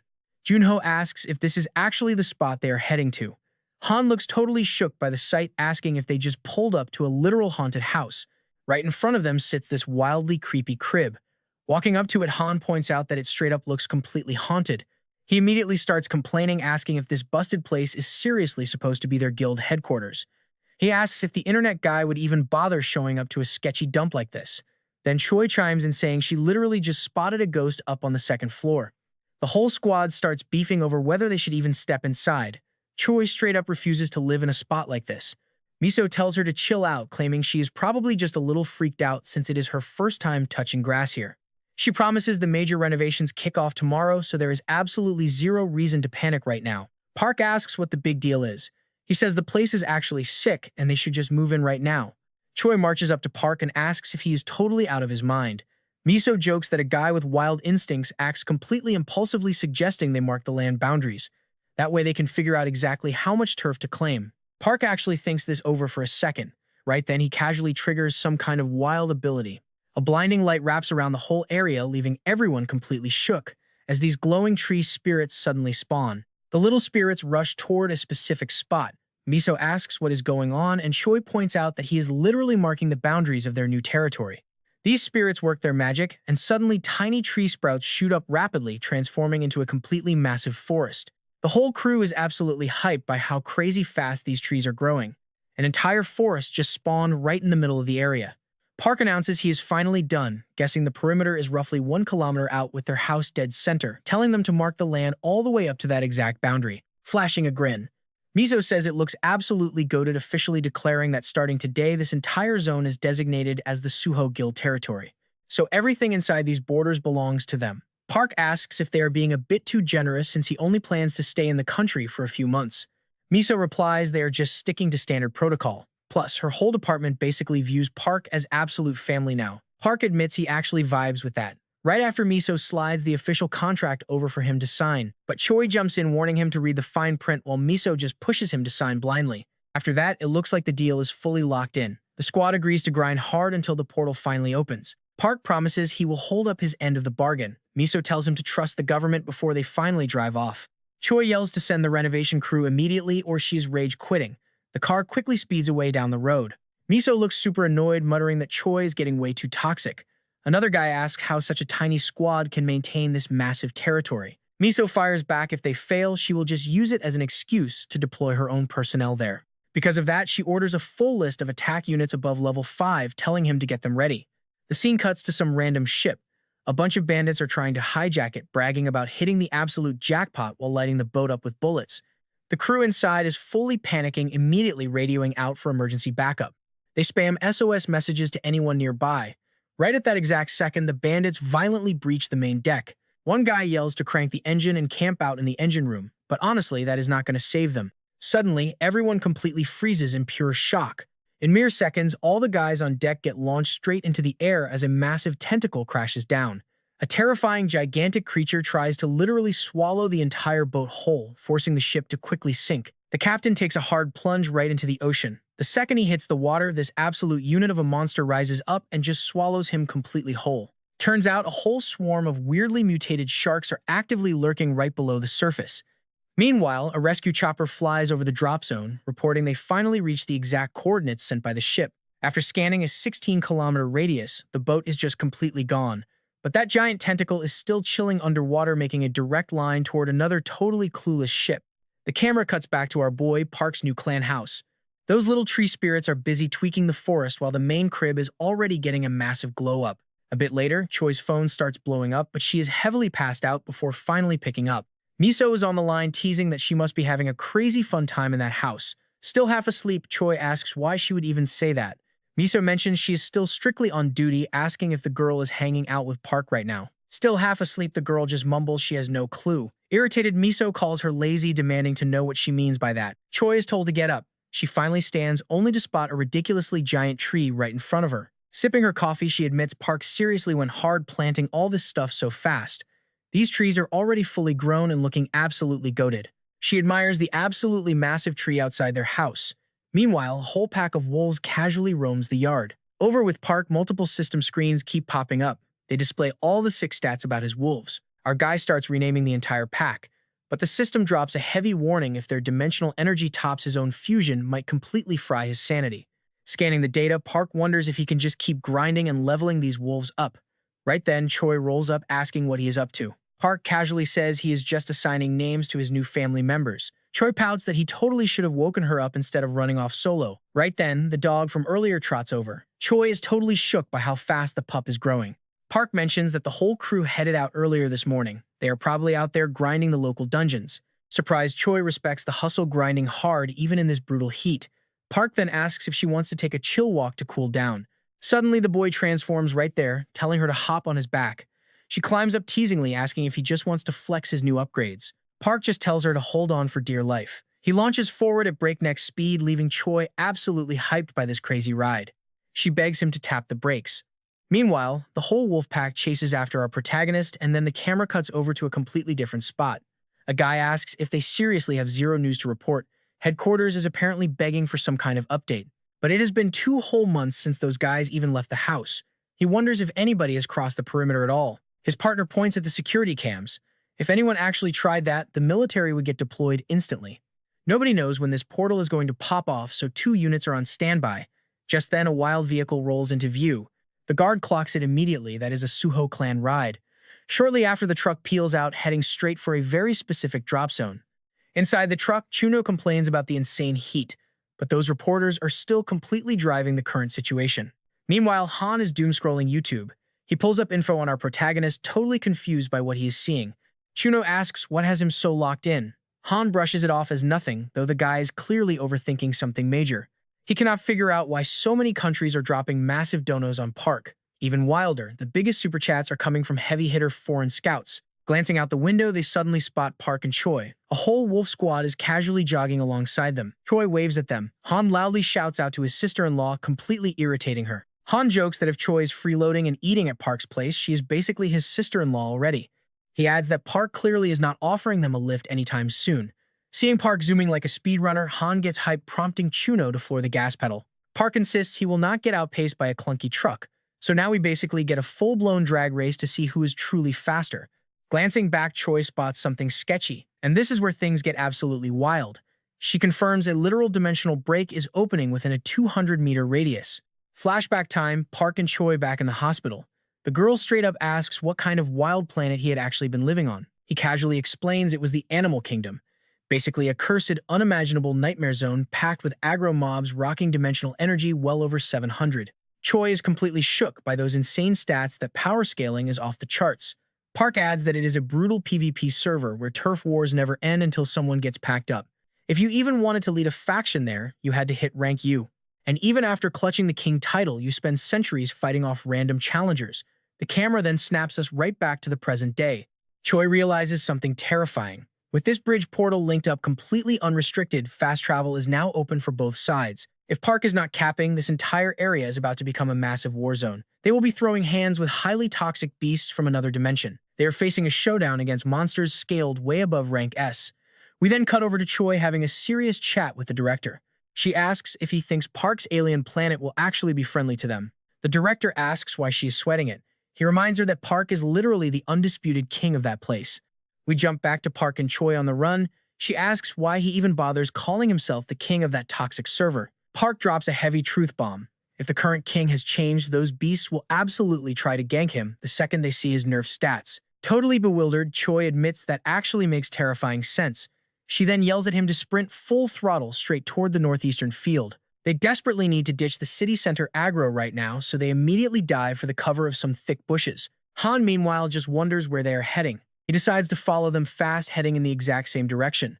Suddenly, a massive light drops down. Choi calls it out. The portal is actually opening. Space literally warps right in front of them, leaving her completely mind-blown by this absolutely crazy visual. Right after Mizo gets a quick call, Choi warns her the portal is forming, leaving Mizo totally confused and asking for clarification. Choi orders them to send the exact coordinates straight to the guard units.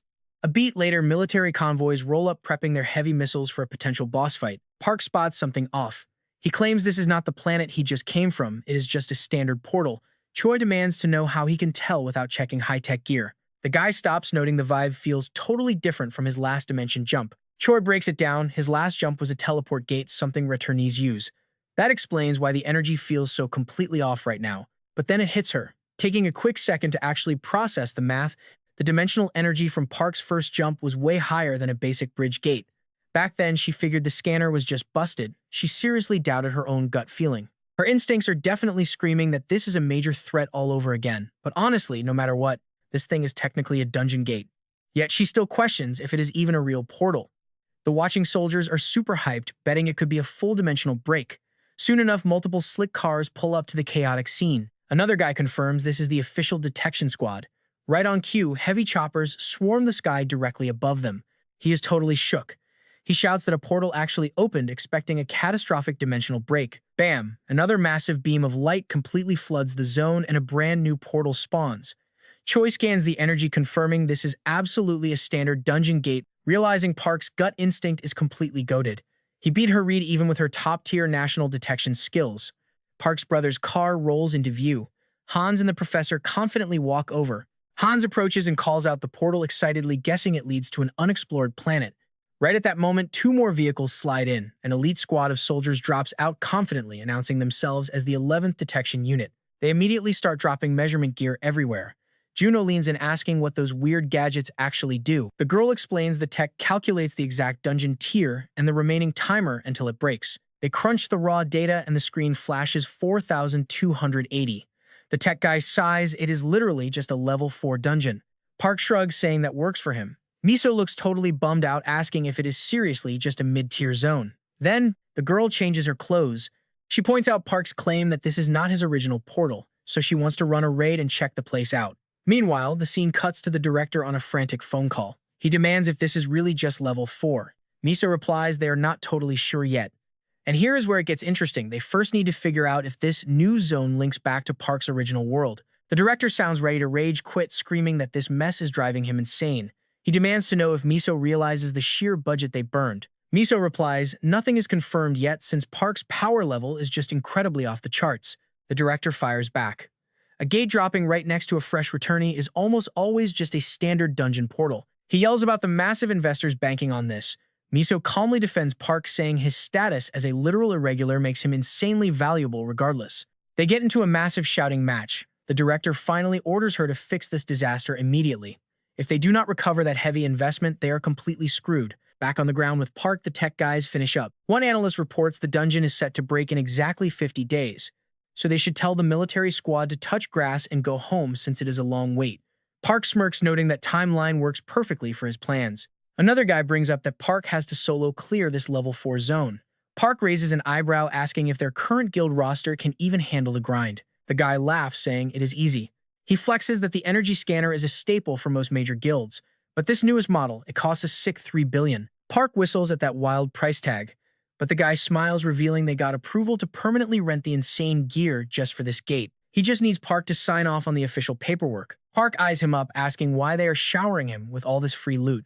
The guy just grins. Even if Park was not a legendary space returnee, the department treats top tiers like straight-up royalty. He points out that foreign guilds are aggressively trying to poach him. Because of that, he wants Park to know the department considers him family. The national treasurer wanted this message relayed immediately. But Park just looks completely lost. Bro has not received a single DM from any foreign countries. Right on cue, Han slides in. He asks to pull our main character aside. He explains the overseas bidding war for Park is going crazy right now. Since Park literally refuses to touch grass or check his phone, Han intercepted all those massive donations. Park asks what the total is. Han casually drops the number, roughly 5 billion. Our guy just pats his shoulder. He tells Han that being money hungry is fine, but grinding till you become a total slave to the bag is an absolute L. Give it time and he will realize something important. Having a real bro to vent to is way more goated than a fat bank account. Looking slightly bummed out, Han promises to remember that. He adds that those foreign reps desperately want Park to at least peep their insane offers. He was supposed to show him 3 specific deals. Park immediately questions what sketchy stuff Han pulled. Han argues no one is sending hitmen, just over some ignored emails. Park tells him to literally just lie, tell them the offers got seen but totally left on red. Then he orders Han to grab Junho and swap fits for the trip back. Han agrees, planning to skim a little off the top before dumping the rest in the guild fund. Our main character tells him to do whatever he wants. Han thinks Park is an absolute legend and totally his vibe. Bro is beyond hyped to just pocket over 3 billion for free. Fast forward a bit. Park checks if the squad is prepped to raid this dungeon. Suddenly, the department guy pops back up. He tells them to hold up because an official combat squad is en route. Park hits him with a hard pass on the backup. If they really need contract inspectors tagging along, he is capping the guest list at 2. Plus, those suits are strictly banned from fighting. Cho backs him up, confirming the raid party is fully locked in and ready to roll. The bureaucrat nervously points out facts. Any decent team leader knows a level 4 zone is basically suicide for a squad this tiny. Cho just tells him to shut up and keep the camera rolling. Right then, the dog trots over. Park decides the good boy needs some free XP, so they all step through the portal into total unknown territory. Park admits he has zero clue where they spawned. Cho immediately fires up her tracking skill to map out the area. Actually, Park thinks the layout feels pretty nostalgic. The department guy freaks out, wondering why they are strolling around like it is a theme park. Han smoothly fires back. With an absolute unit leading them, all they gotta do is tail him. Cho suddenly halts the group. She spots 3 hostile mobs exactly 70 meters out. Han instantly pulls his weapon. The suit questions if that gear is even viable, but Han is totally confident. Looking completely dead inside, Junho unsheathes his sword. The cameraman asks why the rookie suddenly looks so unhinged. Junho blindly rushes the targets, but Park instantly bops him on the head, knocking the kid out cold. Park tells Han to slap him awake. The official is super confused, so Cho drops the lore. Junho has a sick passive trait that makes him go full psycho whenever he holds a blade. Meanwhile, Han is just shaking the life out of Junho. Park senses bad vibes. Something totally unknown is rustling around in the thick brush. He barks at everyone to fall back immediately.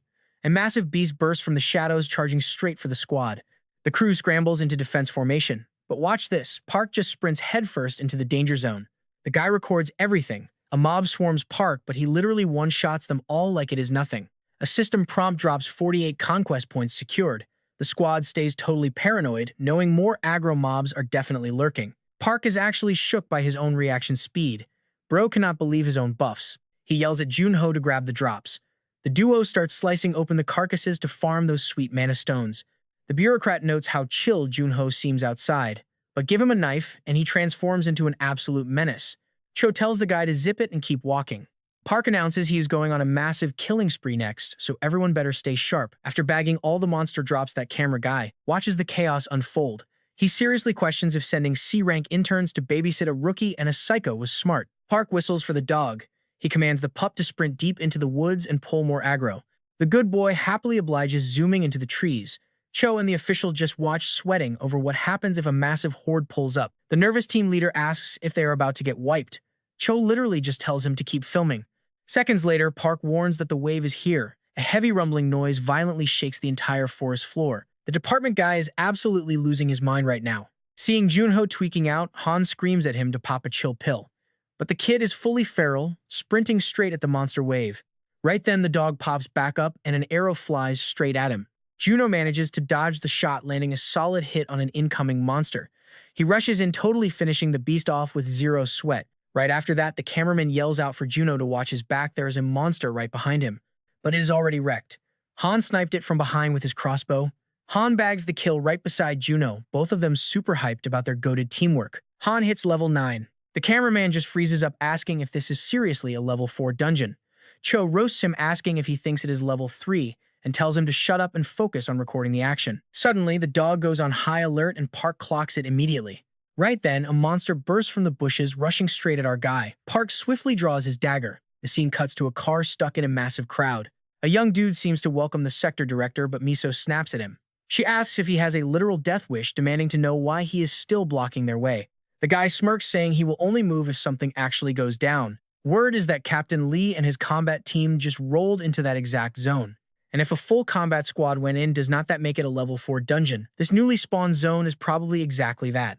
Hearing this, Miso goes totally quiet for a second, then snaps at everyone to get out of the way right now. As she drives off, the dude sarcastically thanks her. He calls the whole thing a massive waste of time, scoffing that it is only a level 4 dungeon anyway. The crowd finally starts packing up. Meanwhile, Miso keeps speeding straight toward the site. A guy in the car mentions this is totally a Black Ops mission, stressing over what happens if the intel actually gets leaked. Miso fires back, what matters more, higher-ups playing with dirty money or Park. The guy admits that our main character is definitely the priority. Miso explains that if the world finds out Park is a legit dungeon returnee, the internet will completely break. The guy nervously asks if Park will even be okay. Miso says that is exactly why they are rushing over there, to secure him and figure things out. Over at the portal, the combat squads are gearing up. Captain Lee asks if the boys are hyped, ready to go, totally wreck some monsters. A soldier suddenly tells them to hold up, saying someone ordered a delay. Lee asks who is trying to stop them just as Miso pulls up to the scene. She steps out of the ride, instantly greeting the annoyed captain. Lee asks what her deal is, and Miso straight up denies his entry. Completely thrown off, he demands to know why. Miso explains that until Park officially agrees to team up with them, crossing that portal is strictly off limits. Super frustrated, Lee asks what kind of absolute garbage she is spouting. His squad literally scrapped their whole schedule to rush over here for nothing. Miso just says some crazy stuff happened, so the portal is fully locked down for them. Lee argues the contract is totally bugged out. Does it make any sense to send a squishy recon team with zero combat experience inside? Miso claps back that they are patching the contract right now and she is here to fix the glitch. It also ties back to the director. Salty as hell, Lee asks why everything is so insanely complicated. Miso just tells him to get in the car so they can talk. The scene cuts to the director, totally glued to the news on his monitor. He mutters about a massive screw-up. He really needs to dig up more intel before dropping any kind of official press release. Right then, his phone rings. He is getting super tilted, wondering why he still cannot get Miso on the line. The camera shifts over to a building. That doctor from before is binge reading our main character's file. He says Park represents Korea's shattered planetary dream, marking a totally wild turning point in this whole saga. He thinks about how the kid's life is basically a soap opera packed with endless drama. He remembers Park talking about hiding out near the coast, finding fruit on the trees. Back in his past, the ocean was an absolute cheat code for free food, but it didn't take long to realize that spot was basically a massive death trap. When he glanced over, he saw something absolutely sick. A giant monster was just camping the area. Now watch this realization. The doctor freaks out, knowing a level 4 dungeon literally cannot have an ocean changing everything. He starts thinking about that insane lore theory, the idea that whole planets can get swallowed up and turned into dungeons. We get a quick flashback of Park, saying his brother is on the way begging the doctor to track him down. The doctor agreed, but only if Park dropped the heavy lore, his full 500-year backstory. Back to reality, the doctor remembers Park promised to spill all the tea the second he finally reunites with his brother. He notes that for an F-rank returnee, Park acts way too normal, especially for a dude who spent centuries surviving as the literal king of the jungle. But the doctor is definitely kicking himself right now, missing out on a totally sick backstory just because he rushed things. Back down in the dungeon, Park is straight up bodying those monsters. He coldly slashes through them, dropping the mobs one by one. The other dude watching is completely mind-blown, saying it is absolutely insane how Park counters an ambush like that. Park asks what the big deal is, telling the guy to help grab the loot. So the guy starts gathering the drops just like he was told. A little bit later, the whole squad is trekking through the dungeon. Choi asks what this place even is, since it looks weirdly beautiful. Han is shook, mentioning how the glowing stone looks exactly like a high-tier gem, but it gives off a seriously dark, heavy vibe. Park mentions he has never been to a zone like this, but somehow certain things are giving him crazy deja vu. Right after that, the squad finds another rock spotting a carved message, warning them to literally never step foot in this territory again. Park is just staring at it hard. Choi asks if this is just some goofy prank by Han, but the boy quickly denies it. The girl says it is all good. Choi asks if the guy is recording, and he says yes. Right then, she spots something crazy. Our main guy is suddenly scaling up another wall. So the whole party ends up tagging along behind him.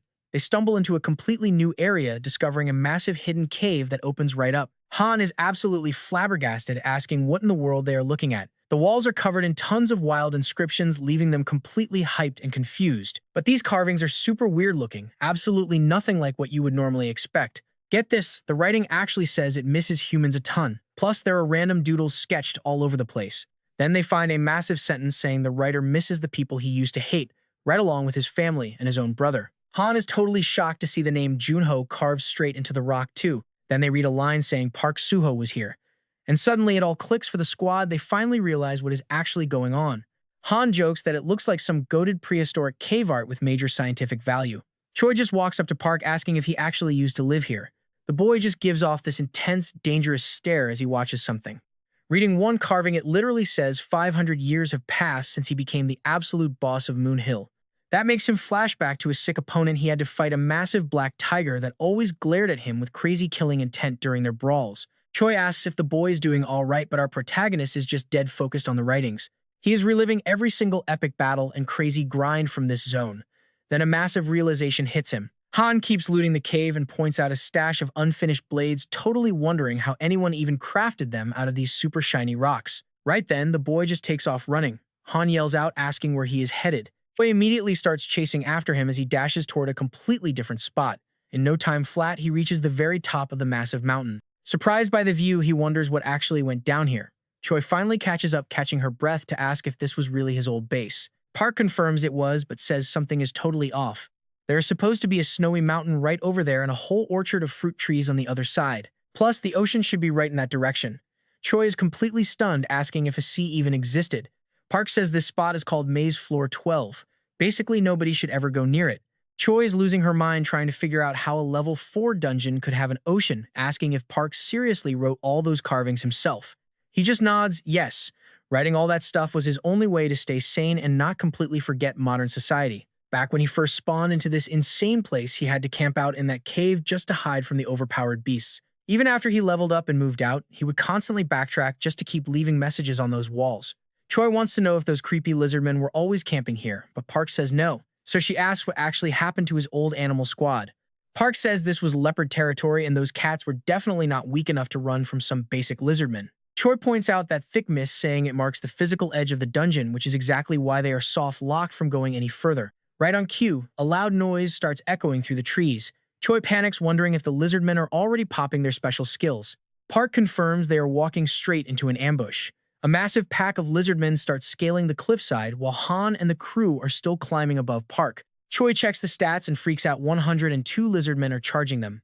Why are they pulling the entire aggro in one go? And right below the pack is the actual Lizard King rocking some kind of mystery skull as a helmet. Park stares at the bone, guessing it belonged to one of the giant leopards he used to fight. He tells her to hold the line with the team, then casually leaps straight off the mountain, dive-bombing the monsters. Choi screams out, asking what on earth he is doing. The camera cuts to that woman from earlier, just watching a pigeon. Suddenly, a wild blue energy wraps around the bird, Back in the fight, Choi is totally stunned. Park straight up manifests wings of his own flying like a missile right at the boss. The lizard basically charges right through his spear. Park effortlessly dodges it, and in literal seconds, he is standing right in front of that lizard. Right after, blue energy completely wraps around that dog, and Park shifts into his goated wolf form, going wild on that lizard. So the two of them crash into the bushes. Choi is absolutely stunned by his move. Meanwhile, Han finally hits the mountain with his squad. Choi actually speaks up, saying they are chilling since the protagonist isn't dead. Meanwhile, those lizard men keep scaling the mountain. Key warns the mobs are 30 meters out and closing fast, so they better prep for battle. The other dude just grabs a massive rock, hyping himself up for the brawl. Han grabs his crossbow, daring them to climb. Meanwhile, Junho has 0 weapons, so he grabs a rock too. Soon enough, those lizards get way too close, and Han immediately fires off his arrow. Back with the protagonist, he is sweating this intense boss fight, but looks like an easy finish. He straight up rips the skull off its head, interrogating it about the leopards. Game over. That monster is completely dead already. Back at the mountain, Park's squad is still fighting the lizard men. The other dude asks if long-range weapons drain more dimensional energy than melee ones. Han explains there is no hard power limit since it really just depends on the user's level. Right after she warns that more lizards are pulling up, Junho readies his twin weapons. Han says Junho is acting crazy again, so they cannot let him jump. But get this, the other guy suddenly spots Park, and that monster literally flying through the air. Totally shook by this insane view, they realize those lizard men are practically hitting the mountaintop. It looks like Park finally clapped that lizard man. Fully panicking, that dude yells for everyone to take cover. Then that lizard boss completely slams the mountain. The system pings Park just leveled up, officially unlocking the wind ability. Because of that massive explosion, several monsters just go into free fall. But the mountain starts collapsing too. Suho frantically yells for everyone to take cover. It is not enough. Everyone starts falling toward the ground alongside those monsters, triggering an absolute massive landslide. Somehow, Suho actually manages to save himself, checking if everyone else survived. The other dude confirms he is okay, and Han is just hyped he is still breathing. Right next to him, Junho seems perfectly awake too. Park shifts back to human form, telling him to dip since the gate is open. Everyone quickly gets up to return to the real world. The guy watching questions what the point of this was. Back in the real world, that portal is still looking incredibly strong. Meanwhile, Miso and that squad of soldiers are waiting for the protagonist, who finally steps right out of that portal. That soldier quietly watches everything, seeing the group return totally intact with 0 casualties. Looking at the protagonist, the guy asks if that is Park, because he looks pretty weak. Miso walks up trying to say hi, but I kid you not, this guy literally turns into a pigeon and just flies off to who knows where. The other guy watching is absolutely mind blown, questioning if he seriously just morphed into a pigeon. Miso asks what happened, and Choi says if she came to negotiate, she should honestly just touch grass and leave.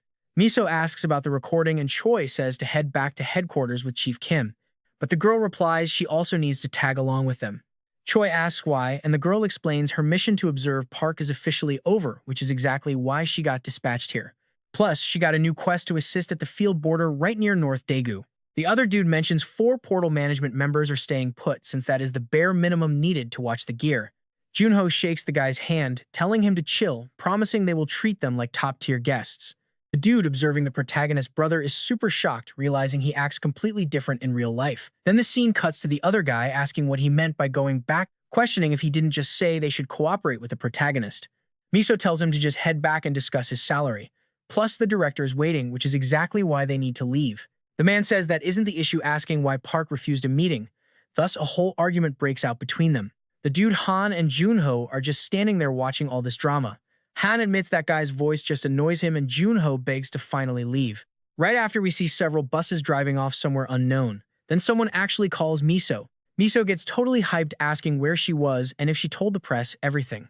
But the girl replies that everyone is pulling back right now except the management team, so she tells them to just deal with it later.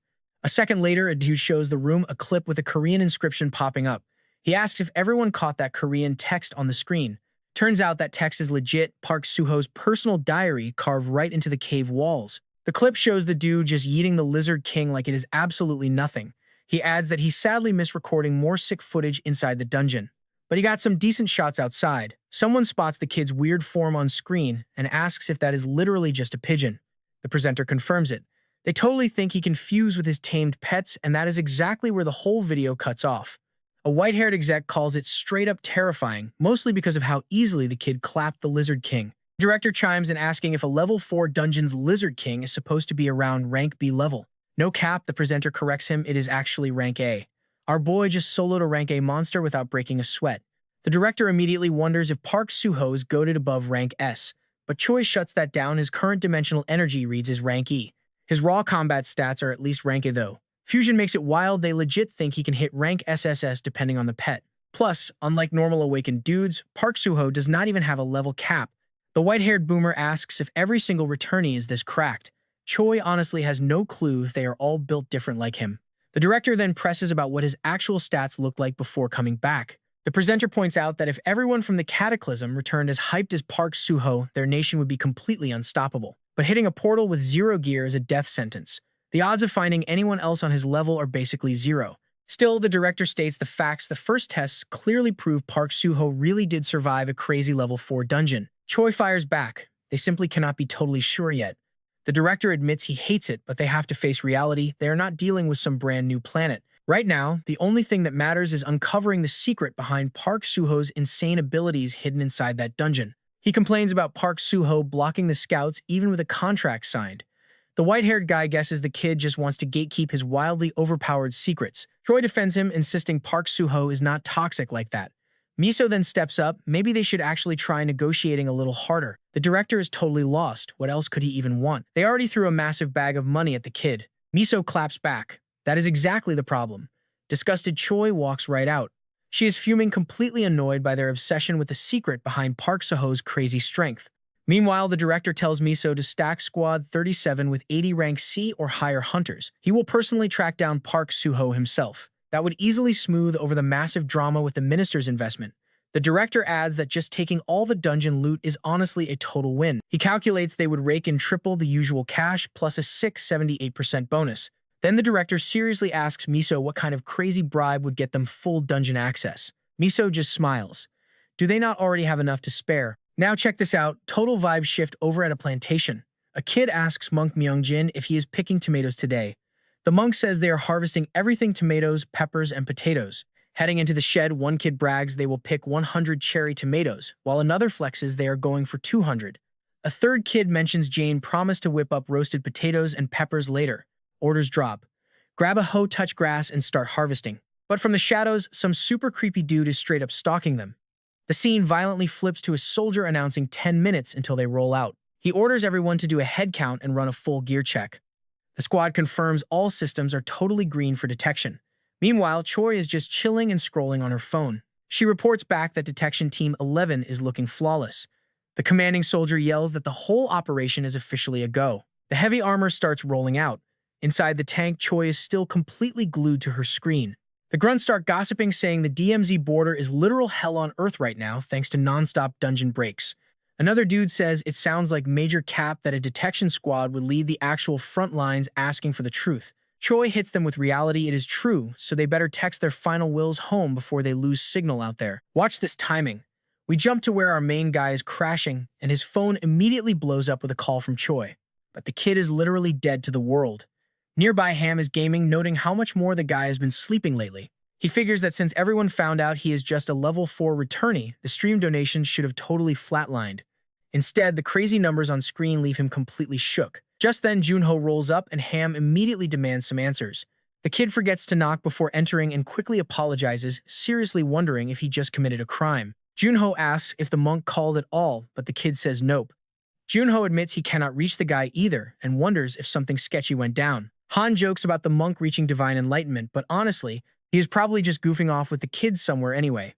Junho then spots something in Han's hand. The kid explains his grandma thought he was straight up hallucinating from a severe vitamin deficiency, so she bought him these supplements. Han points out that our MC is sleeping way too much, and Junho agrees he is literally about to wake him up. Meanwhile, back in Park's room, our guy is actually already awake, just staring hard at that massive tree in front of him. He remembers having this gut feeling he would finally see his squad again once the portal opened. But the territory he returned to is just a tiny slice of that whole realm. Instead of finding his homies, the territory is totally swarming with random red lizards. He has zero clue where his red wolf family went. Plus, his absolute biggest hater, Kuro, might be chilling somewhere with that other giant gorilla he fought before. He wonders where they ended up. Maybe they literally dipped to another zone just to avoid these annoying lizards. But he immediately brushes it off. Does it even matter? If they are meant to meet, they will definitely cross paths again. Junho walks in right then, telling him to get up so they can finally eat. Park says he is already up. He slept so long he completely forgot he was starving. The two head out together while Choi is out there still desperately trying to call him. A bit later, our MC is finally crushing dinner at the table with the guys casually asking where that blonde girl went. This completely catches them off guard. They ask him if he seriously does not even know her real name. Park straight up asks, isn't her name Blondie? He has no idea why they are so shocked. Han clarifies her name is Choi, wondering if they were actually dating or something before this. Park just points and asks if he means that house over there. Junho then asks if they are planning to hit the field soon. Park is totally clueless and says he has no idea. Junho explains she only called him because Park ghosted her calls.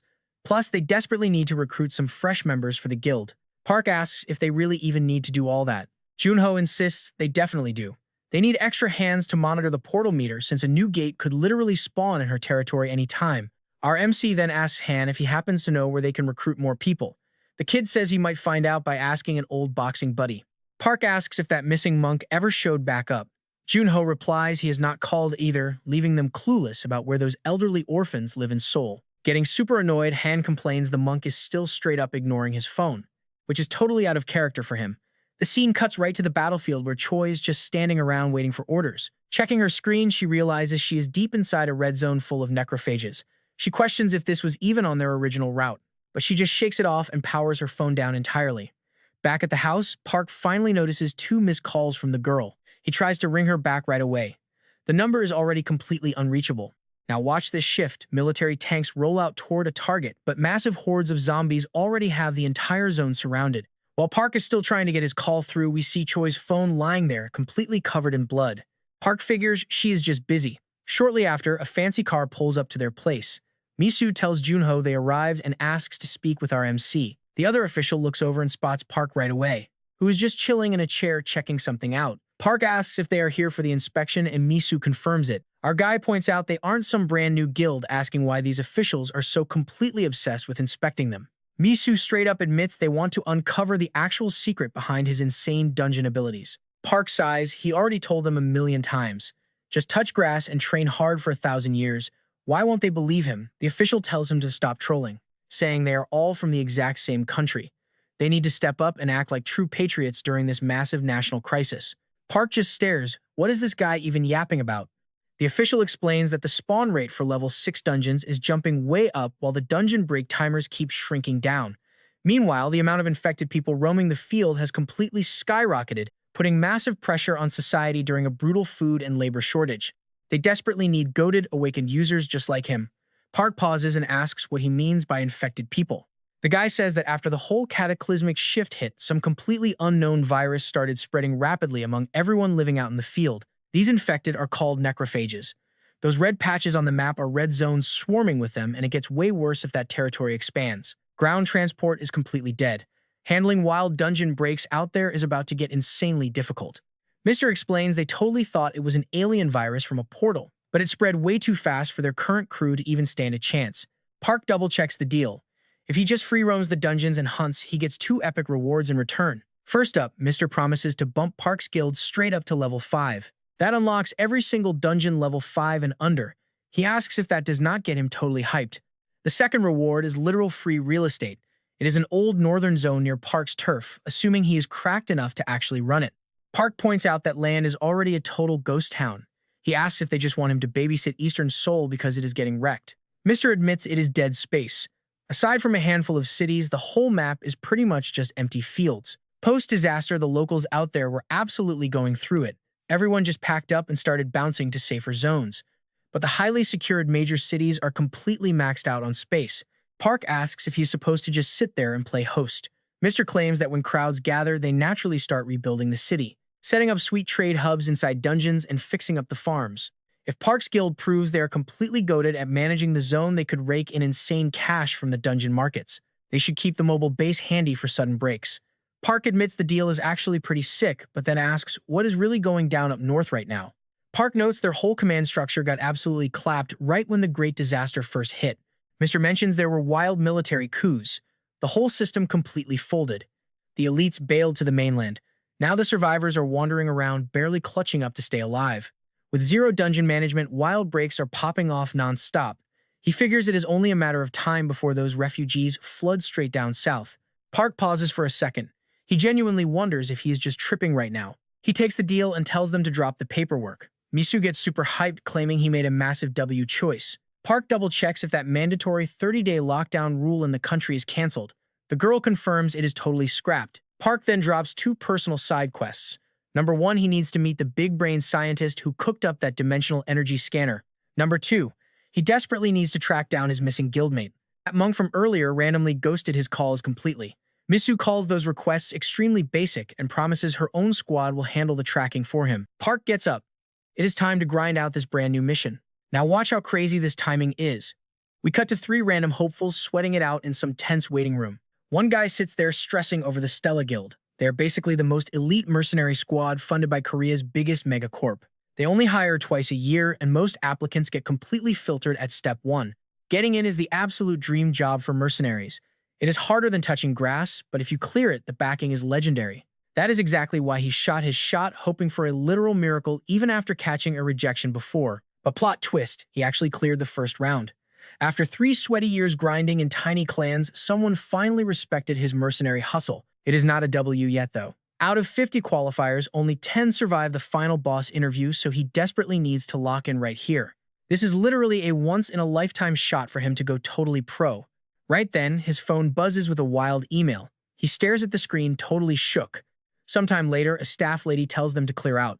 The previous batch of candidates shuffles toward the exit. One interviewer complains this draft class is completely mid. Everyone is just rocking super basic, ordinary stats.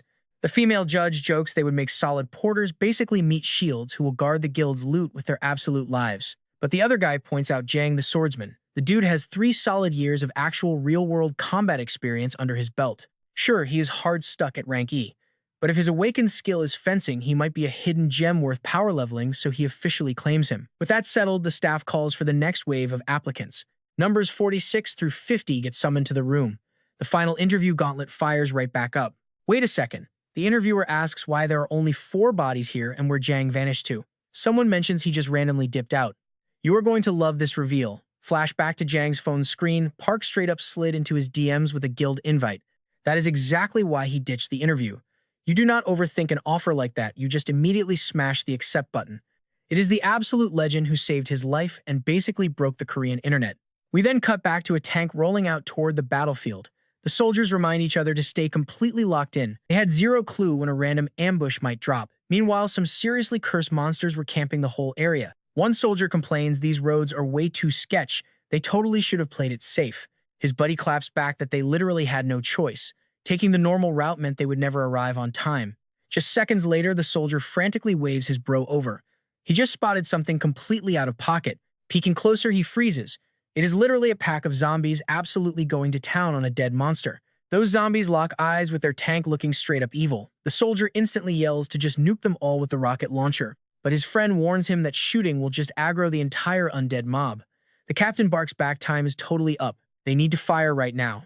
If they somehow dip out of this place, they hit the safe military zone in no time. Following orders, the soldier readies the heavy artillery. The captain then gives the final signal to just let it rip. The missiles actually launch, leaving us on a totally sick cliffhanger right here. If you are hyped for the next part, smash that notification bell. Catch you next time right here on 2's channel.